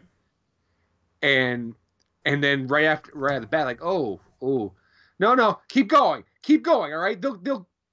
They'll get around, they'll come around, all right? I swear they're gonna love this. They're gonna love these characters. They're gonna love all of this. Just keep going. Yeah, they're still not liking it. Just keep going. Just keep going. Lightning Returns. God damn it. Here we go. Big time. So I am curious. Have you played Final Fantasy 13? I tried. I went through like the first 2 hours of the game, and it just got infuriating to me. And so I did that thing where, have you ever got a thing where you've been so hyped up for a game that you haven't been able to... Oh, well, no. I No Man's Skied it.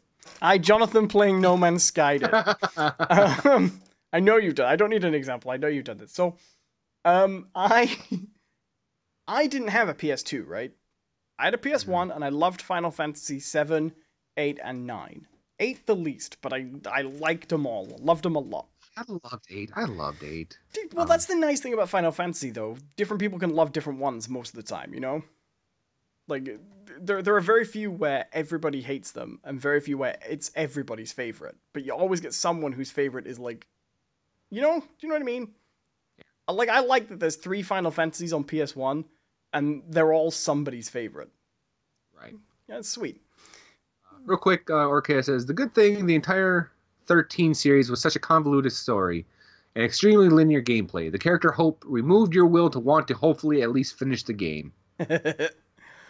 So I didn't have a PS2, so I'd actually never played 10, 10-2, 12, and then, 11 was an MMO, so I hadn't played any of those. So the reason I didn't play those Final Fantasy games wasn't because I didn't want to. I loved Final Fantasy. It's because I couldn't. And I wasn't going to buy a PS2 just for what at the time was Final Fantasy X. So Final Fantasy 13 comes out, and I've got my PS3, and I'm so excited. I'm like, I'm gonna buy this. I'm gonna get to play a new Final Fantasy kit. This is gonna be so Final Fantasy, yay! And I'm expecting, like, I'm so hyped up for the Final Fantasy 7 experience. Like the first time I played Final Fantasy, it had a Leona Lewis song. I was so geared up. I knew nothing about it. I was pretty much going in blind as well. I hadn't read any reviews. I was so excited. I got it when it was brand new. I very rarely bought games when they were new at that time. And I was just looking forward to getting back into a Final Fantasy again.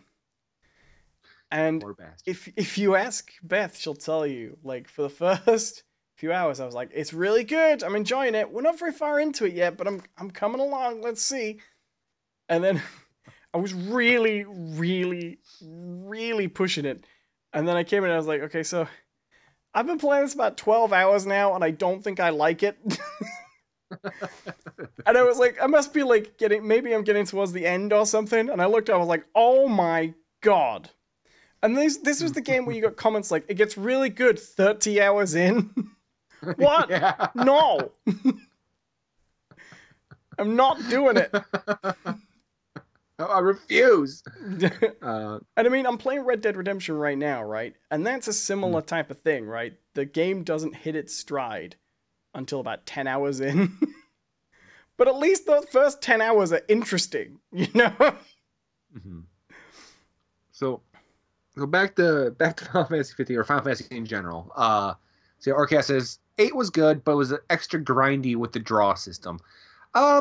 Yeah, I can see that, but I guess my thing was I didn't use honestly I didn't use magic enough in that game.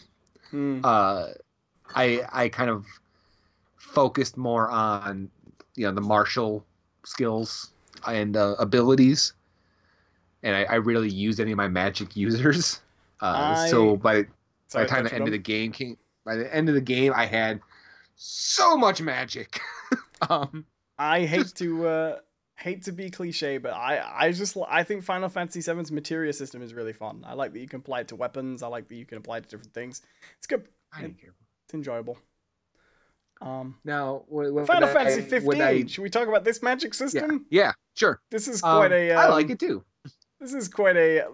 So I like Final Fantasy 15, by the way, but I will say, the combat system is probably one of the only combat systems I've ever played in a Final Fantasy game where I'm just laughing simultaneously at how much I'm enjoying it and how I half the time I'm winning, but I don't really know why. And the magic is just you craft grenades. So I have watched you play a few times on that. Why is the magic system just crafting grenades? Yeah, absolutely. Why is it just that? Because it's so funny. Because it's a Final Fantasy for old and new players alike. Like, the whole idea of crafting grenades is such a new video game concept, right? It's the what is that game called? The Last of Us. Right. Crafting grenades out of pins and a tin can, right? Sure, but in this you just go fire. All right. It does make me laugh. You know what? Fuck it. I'm going to tell you that does get it more extensive. Oh sure. Yeah. What I like about it, really fun stuff with the magic system. What I like about it and how it fits into the overall combat system in general is that there seems to be, obviously they weren't going back to turn-based. We all knew that. But what they've tried to do to move away from things like Final Fantasy 13 and things like that, which have quite poor real-time systems in my opinion for stat-based games. What they've tried to do is move away from other kinds of real-time combat you get in stat-based games like Borderlands, for example, where it's very much controlled by the stats of your gear, which it is still controlled by the stats of your gear, of course, but what they're trying to get you to think about much more often in this game is, even within a real-time system, timing and resistances. So you're trying to figure out what people are weak to, and you're trying to work out your timings, and then within that, it doesn't actually play like a real-time combat system.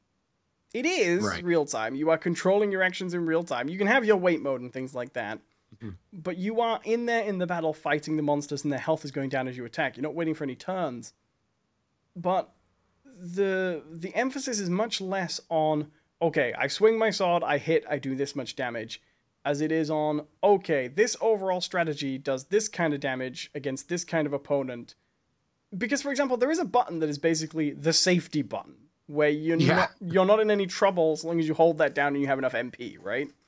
And you can always get more MP, because there's always a warp point that you can go to just get some more whenever you need it. Yeah. I love that idea. I've done it so many times while playing the game where it's like, oh, I'm in trouble. I'm just gonna warp to the top of this tree and just wait it out for a little bit. Right, absolutely. So our hero king hiding in a tree. Right. So I haven't died yet in this game.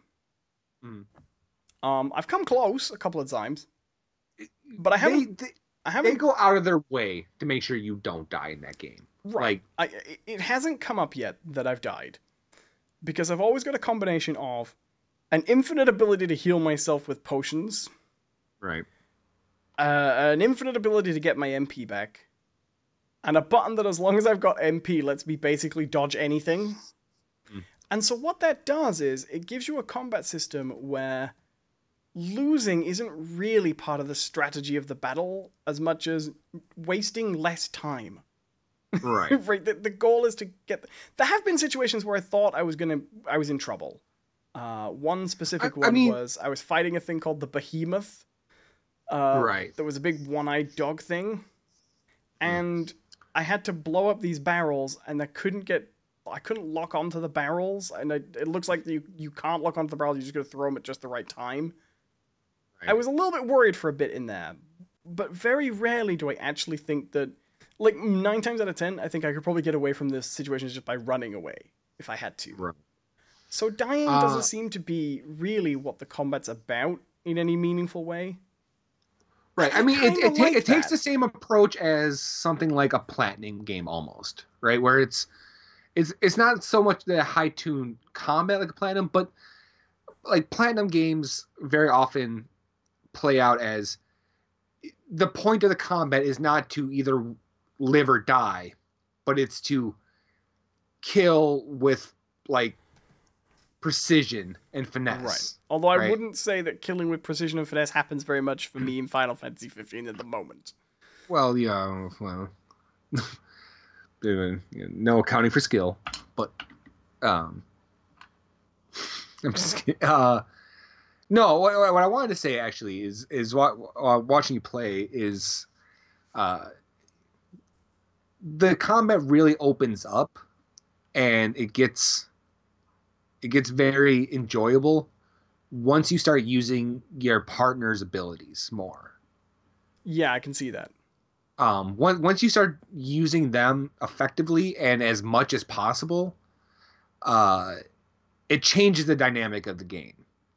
Because most of their abilities, it either makes your attacks more effective, or it makes you focus on a certain enemy because of being exposed or weakened or put into some sort of state. So rather than I'm going to just swing around and dodge and swing around and dodge, what it does, it gives you direction. Where it goes, okay, you can swing around and dodge, but now I've used Gladios's ability, which exposes and weakens a certain enemy. So now, instead of just swinging around and dodging, now I have direction. I'm going to focus on this enemy specifically. Right. Right. That's what that combat does. And so what I'm liking about the combat system so far is it's nothing like traditional Final Fantasy combat on paper, but it actually ends up feeling closer to that than what they've attempted with real-time combat in the past, by not actually locking you into having to always fight, always be on the defensive, always attack, and have the same limitations. You feel like you have time to think. Right. And by putting the enemies in clusters, what that means is the battles are bigger and they all take longer. They all feel like staged encounters, your team versus their team. But you can always just focus on one thing if you want to, and then you're still going to have the rest left. I don't So exactly what it is, but it feels like Final Fantasy combat without being turn-based. I don't know how they've quite managed so it. what's for me, what I got out of it was so much of Final Fantasy 15's combat system is so much based around mastering your surroundings rather than necessarily being good at the combat. Because your inherent ability, Noctis's ability, is straight up to traverse quickly around Right. the battlefield. Your magic is designed to alter the battlefield in such a way to give you an advantage. So, because like all the magic acts very similar. It has a certain elemental type to it, and then it lingers. Uh, the fire spells will sit there and burn for a while. The ice spells will make anything that moves through the area slow. Lightning kind of has the same effect as fire, but it's more effective against tech rather than fire's good against organic, right? And then more and more of those get added, and it changes the battlefield in a certain way. So once you start, to me, I got the feeling of once I started to see combat as maneuvering and changing the battlefield to my advantage, it no longer even became a case of how good I am at hitting things. Right. It became a matter of how am I controlling my surroundings and then striking when the opportunity is best. Yeah, I can see that. They It, give it, you a it's lot of options too. yeah. It's very loose, Mm-hmm. but what I like about that is it feels like it would be accessible to anybody who wanted to play the game. It just might take them a long time to finish if they didn't get good at it. Do you know what I mean? Right. No, I like it. I do like it. I think so. I will say I'm not currently. I don't necessarily think this is a criticism. I haven't encountered a lot I would consider to be very challenging yet. No. That doesn't necessarily bother me, but I don't find it to be a difficult game. But it's okay. You But know, I'm still early and at it's this not. stage, so I'll tell you, it's not a very difficult game. Uh, you will come up to some points, right? There will be good. Um, so I feel like very much of the game is designed to the path through the story is relatively easy, and I think that's by design. Um, I very much think that the developers are like, okay, well, we want our players to be able to get through the story of this game with ease, rather than traditionally Final Fantasy. You would kind of get to a point where it's like, oh shit, I can't progress any further because I haven't spent enough time grinding. right. Whereas Uh, in this particular game, I've gone and done lots of missions I've been below the recommended level for right. without breaking a Now, sweat.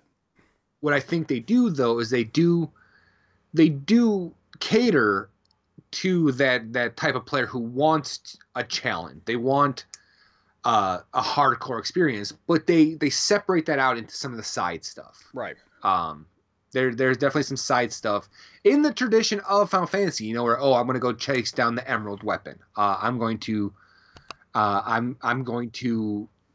get the Animus Aeon from 10, or Animus Anima. Yeah. Uh, you know, it's stuff like that. That they always Final Fantasy always hides incredibly challenging things in the side, but I think Final Fantasy 15 kind of puts all of its challenge off to the side. And you know, if you're trying to make a more accessible one, that makes sense. Okay, Orcast has a comment, and this is actually an interesting comment that I can speak on. Like, while it's a very Japanese game, I do think that Persona 5 is better than Final Fantasy 15, but is one of the longer JRPGs out. Final Fantasy 15 definitely has more of an American feel, strangely. So, what I'll say about that is, one, Final Fantasy 15 feels more like an American game. Yeah, absolutely, because I think that's the intent. Uh, from the setting to everything else. The quest structure is very like it's like very a much Borderlands or a Borderlands or a the game that I really don't care for, a Dragon's Age. That's sort of JRPG. I think very much as designed. But it's still a very Japanese game at the same time. Sure, yeah, there's a ton of Japanese. For instance, Cindy. The idea that you can have a half-naked woman just kind of wandering around who's supposed to be a mechanic, and kind of ditzy at the same time.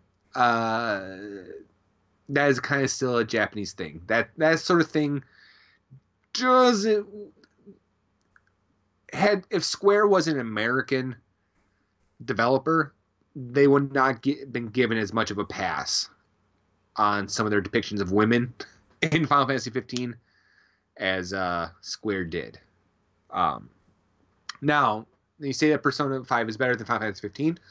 I think it's very hard to compare the two. They are both RPGs, sure, and they both come from much loved series of RPGs. But Persona's a throwback. Persona 5 is a throwback game, absolutely. Final Fantasy has consistently, through its iterations, has tried to push forward. I'll give them that much credit, right? They're always trying something new. Whether it's you go from Final Fantasy VII with the materia system to Final Fantasy VIII with the draw system, and then you go on to 10 with the sphere grid rather than traditional leveling up.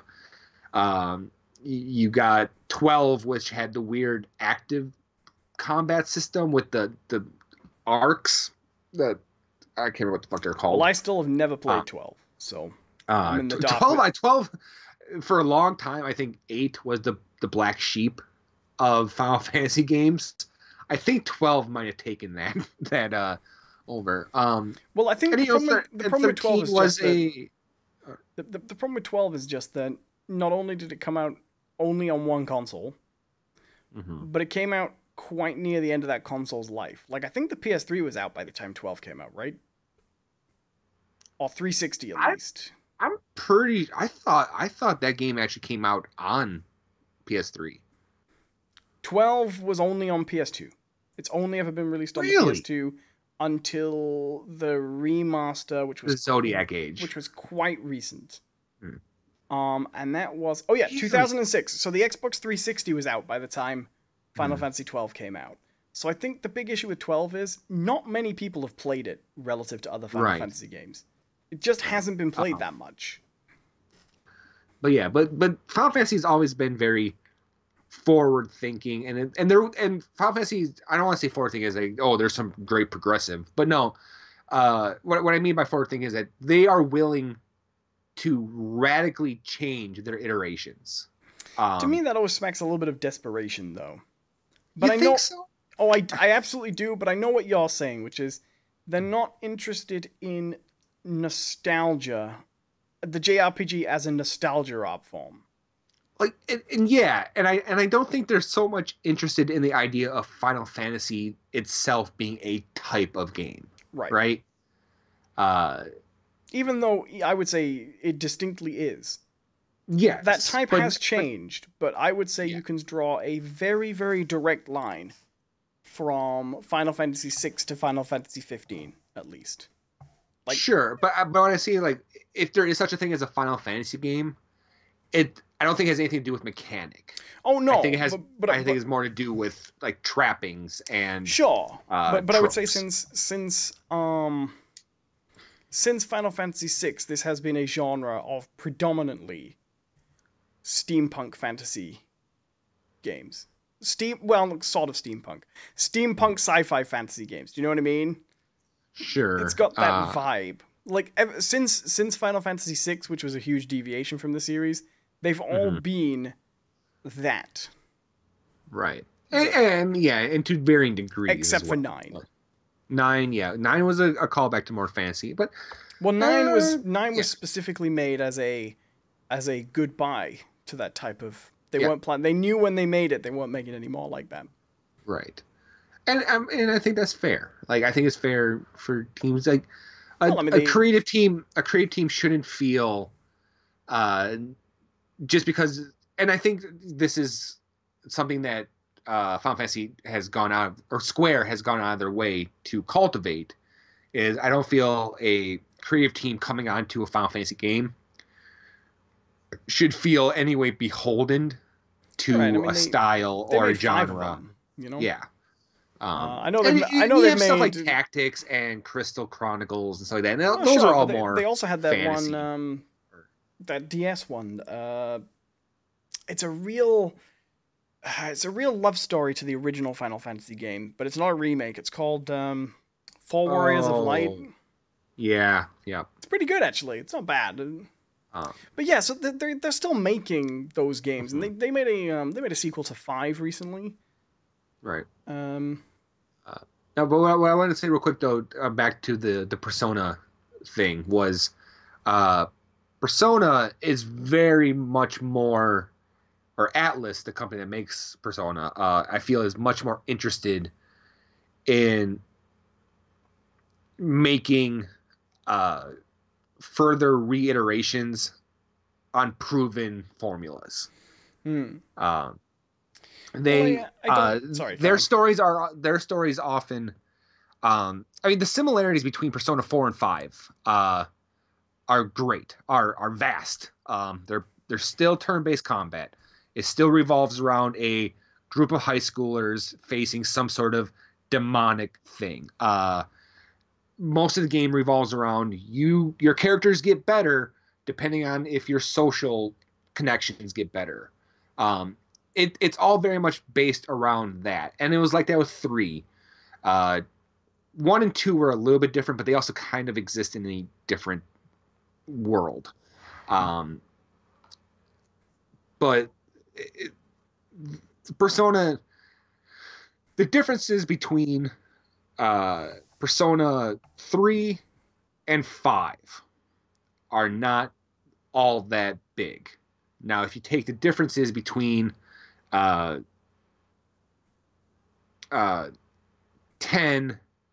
and 13, right? Huge differences in games. In fact, most people who are fans of 10 would not be fans of 13 gameplay standpoint. Whereas 1 through 9 is actually a pretty small amount of change aside from the magic systems. Sure. Which is all I always think is kind of interesting.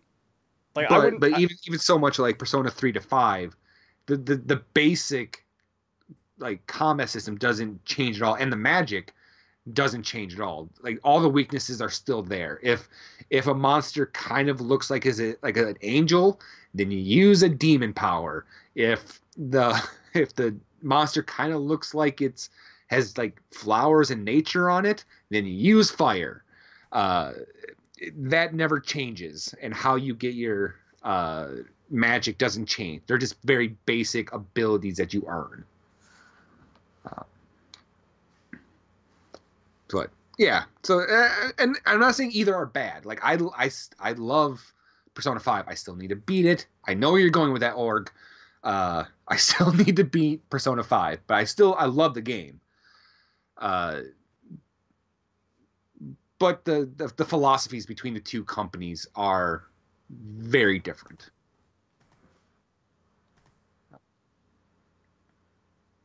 That's what I had to say about that.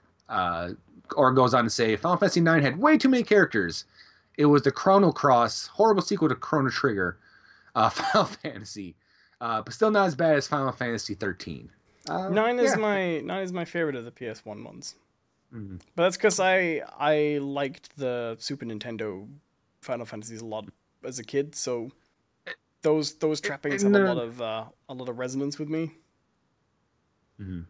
And the weird thing about 8 is, as it hurts to say it, but I have been able to look back on 8 and realize, the game is flawed, like is very flawed, and it's very weird.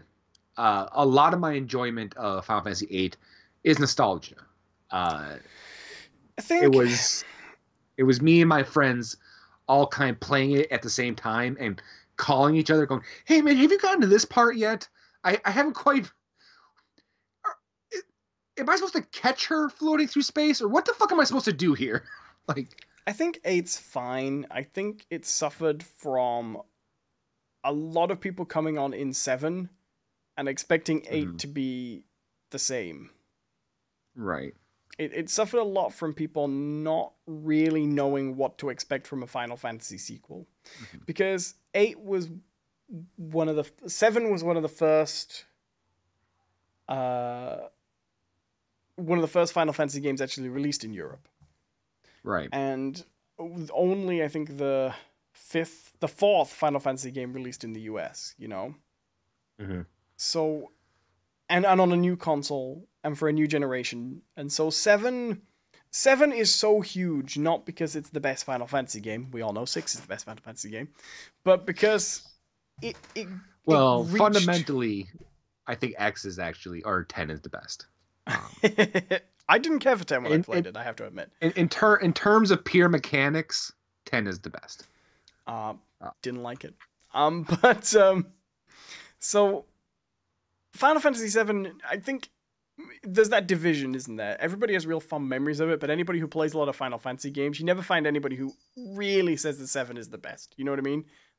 It's almost a meme to be like, well, 7's not really the best. It's just... But it is true. It's so well remembered because it's so many people's first Final Fantasy, right? Right. And I think... It holds a special place in people's heart because of... Me too. Even where though it exists it's not my in their favorite. life. Yeah. Even though it's not my favorite. It was my first, and I went back and played the Super Nintendo ones. But 8 really suffers the way no other Final Fantasy game ever has from having to follow 7. Not because 7's better, but just because 7 is that game. Right. And you know, this is also still a transition point. Still, I mean, I don't think even at this point. This is also I think 8 marks the point where the teams behind Final Fantasy start to feel comfortable getting kind of weird with their storytelling. Right. Like don't get me wrong, Final Fantasy stories have always been a little wackadoo, but 8 is where it really kind of jumps off the rail. You know, we start dealing with multiple timelines happening at the same time. We're dealing with them going to space. We're talking about the moon that gets so full of monsters that it cries. Right. You know, it starts going weird places. And see, they made it... I think the biggest issue they made with 8 was it came out the beginning of 1999, right? Right. PS2 comes out March 2000. If they just waited, Final Fantasy VIII would have been the first Final Fantasy game on PS2 rather than PS1, and it would have been like Final Fantasy VII, first one on a new console. And they could have given just a little. You could have kept development mostly on PS1, right? And then just bumped it up on PS2, upped the polygons, upped the resolution, given us a better look at the character models. Were they that close? Yeah, February 99, Final Fantasy VIII, March 2000. I just looked because I remembered it being close. It's crazy, right? Wow, yeah. If they just waited a year, it wouldn't have looked as good as Final Fantasy X, but you could have made it look like a Gen 1 PS2 game, you know? And I think that would have helped, because the problem was, they were trying to do realistic-looking, proportioned character models on the PS1, and I think Final Fantasy VIII has actually aged very well. But my gut reaction playing it for the first time was, like, this guy's tiny and I can't see what I'm doing, and he's far away, and his face is like a dot. You know what I mean? I didn't like that. And that put me off a lot of Final Fantasy VIII the first time I played it. But yeah, wasn't this the first one that didn't use pre-rendered background? Oh no, it did have pre-rendered backgrounds. But yeah. And then Final Fantasy IX came out. It was pretty close afterwards, but Final Fantasy IX, I think the PS2 had launched at that point, In fact, there were posters going around when I was waiting for that game to come out that said it was going to be on PS1 and PS2. I don't know what happened to the PS2 version. I've never been able to find any evidence, but I distinctly remember that for 9. That just... Okay, so wait, hold on. Final Fantasy VIII releases 1 year before the PS2. PS2. But they still released 9 on PS1 because 9 never comes to PS2. Nope, 9 never comes to PS2. It came out July, I think. Let me look. Yeah, July 2000. So 1 year later, they come out with 9. Yeah, because they developed those alongside each other. Final Fantasy 9 had been in development for a while. When does PS2 come out? March 2000. Was it that soon? Yep. In Japan, but the game also launched in July. But the Final Fantasy games also launched. These are Japanese launch dates for Final Fantasy as well. You know. Okay. So yeah. God, none of this seems to add up to my memory at all. It's crazy. Like I remember where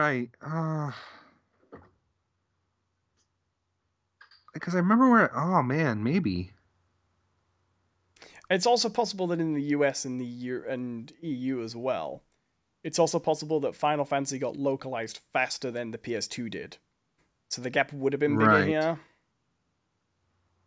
But still, releasing a Final Fantasy 9 2 months after the PS2, that's the reason nobody's played that one either. Right. Man, okay.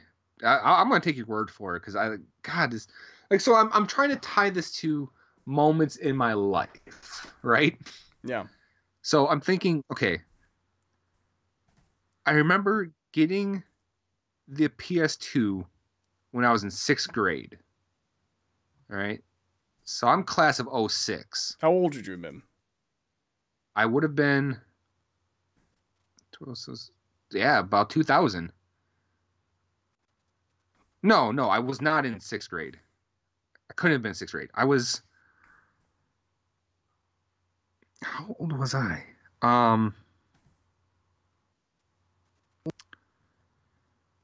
Okay, when does Final Fantasy X drop? Let me take a look.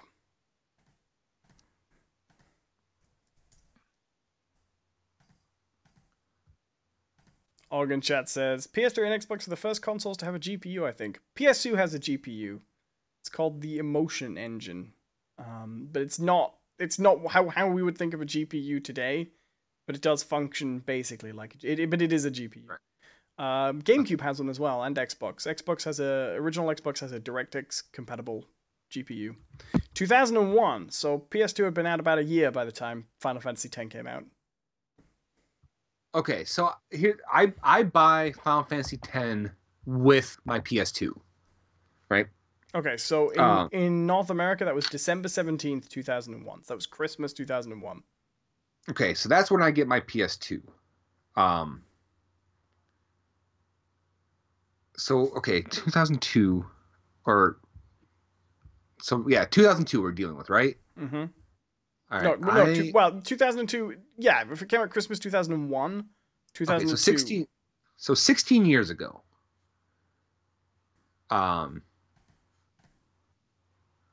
So at that point, I am 14. Yeah, because I'm 30 now. So I'm 14 at that point. Fuck, I thought I was a lot. So I'm in high school. Yeah. Okay, no, all right. So it's starting to come together now because I remember. All right, this started to come very clear to me. I'm in art class. I'm in art class. In high school, which they held art class sometimes in the chemistry room because the tables were that Formica that was fireproof, but also was easily cleaned from paint and shit. Right. I'm sitting next to a kid named Luke Bohack, and I tell him, "Yeah, I bought a PS2, and and Final Fantasy X, but I didn't have enough money to buy a memory card. So I've played the first 2 hours of Final Fantasy X like 10 times. That's really funny. And he goes, yeah. And he says, well, Luke is a little bit rich, right? He was a rich kid. And he goes, well, I have a spare one. I can just give it to you. Cool. And so he gives me a memory card.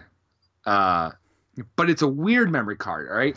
So let me explain how this memory card works, because I've explained this to other people, and I swear to God, me and Luke may be the only ones who understand what this thing was, all right? Because it wasn't just your standard PlayStation memory card. This was made by a different company. Yeah. And what you had to do, right? You put the memory card in, but doing that would not activate it, right? The PS2 would not read that memory card by just sliding into the slot. You also had to put a disc in and run the disc. And when you did it, it would bring up a little screen and says activate your, or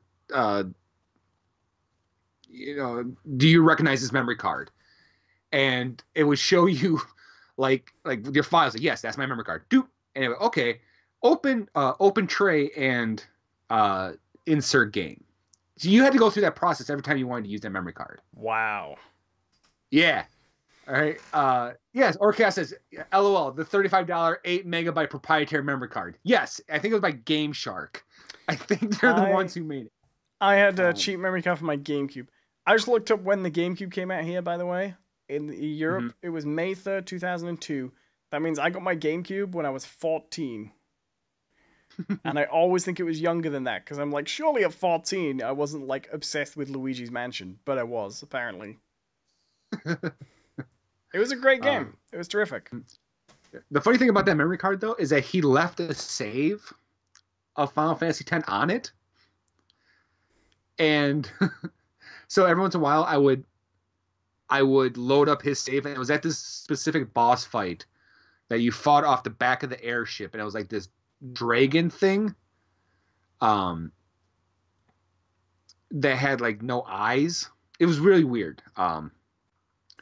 Sounds it. But yeah, that's where the fight was, and I could never beat it off of his save.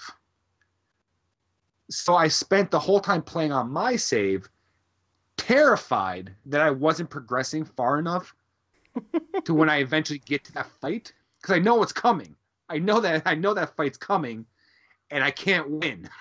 So I was so nervous that any moment that fight was coming, because I had no context of when that fight was coming, because his save was right there at the fight, and there's no other like story beats. It's just that fight.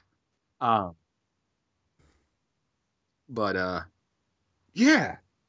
Orcast says, so I had a bootloader like the Game Shark. Yeah, you had the had a bootloader to make this memory card work. It was really weird.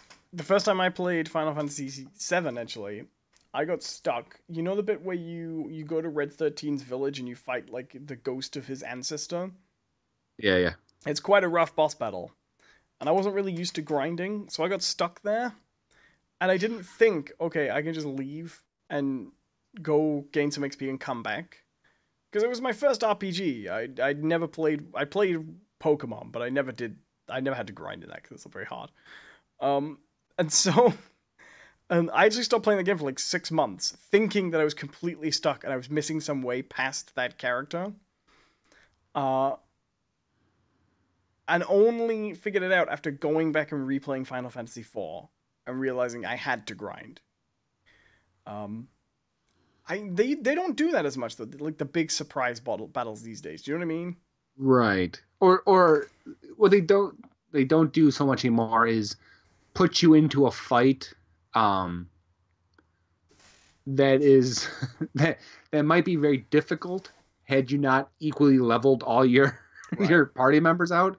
10 had a very infamous version of this, at least for me, and I'll never forgive it. The character Kilmari, I immediately didn't care for. Just didn't care for that character. Giant fucking blue cat. Like, I know didn't care for it. He was a cat, but he always reminds me of Goliath from Gargoyles.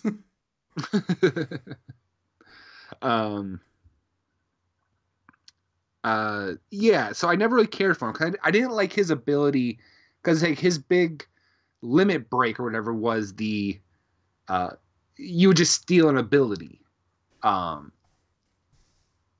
the enemy, and you kept it though.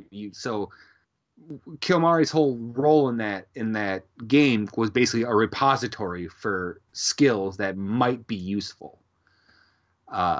He was the Peter Petrelli of Final Fantasy characters. Yeah, yeah. But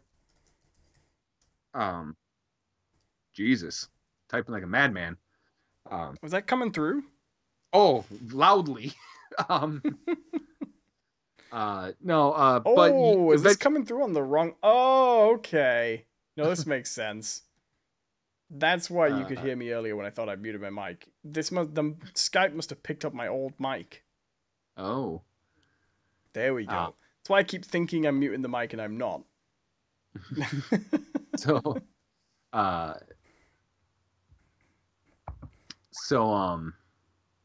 was I gonna say? But yeah, there's a fight. There's a fight with Kamari, where you fight like his big brothers or something, and then he's like, "Dude, I have to do this by myself." I'm like, "Are you kidding me? I haven't used you at all." You need some rare candy. Yeah, So yeah, you have to do this fucking fight with just him, no other party members. And it's a tough fight, especially if you have not used this character at all. When I used to play Pokemon as a kid, at the end of Pokemon you get to these group called the Elite Four, right? Every Pokemon game is Elite Four at the end. Yeah. And they're 4 extra special. I know you probably know this. I'm sure you played a Pokemon game before, but for the people at home who might not, they're 4 extra special opposing trainers, like 4 champions. And what I used to just do is, when I was a kid, when I first got there, all I would do is I would just, fight the first one, defeat like one of their Pokemon, and then got knocked out, and just level up doing that. Just fight them over and over again, just against that one Pokemon, till that first one was faster, till we get one powered up. And then, gradually just grind away. I would never went away to grind. I just used to fight defeat that one, get until I could defeat one of them, and then just grind that battle over and over and over again. It worked. Nice. For a bit. It's a slow way of doing it, though. We need to start wrapping up, though. We certainly do. Yes. Real quick, RKS says Final Fantasy IV was the worst for increasing the difficulty. The moon was brutal. Never played Final Fantasy IV, so I really don't know what you're saying there. 4's pretty good, actually. The DS version's nice. It's good. Nice 3D version. All right. Well, thank you all for watching. You have been listening to Those Aren't Biscuits. I've been one of your hosts, Jonathan Kadot. And with me, as always, has been Owen Adams. Owen, where can they find you? Go to my YouTube channel, youtube.com/Owen Adams. Awesome. And you can find me on Twitter, which is at John C. Person. That's Jon, the letter C, Person. Or right here on this channel. Anything I might do or have done is right here on this channel. Thank you once again for watching. Please like and subscribe. Or enjoy your dinner. And see you later, Og. Have a good one. Thanks for watching, guys. Bye.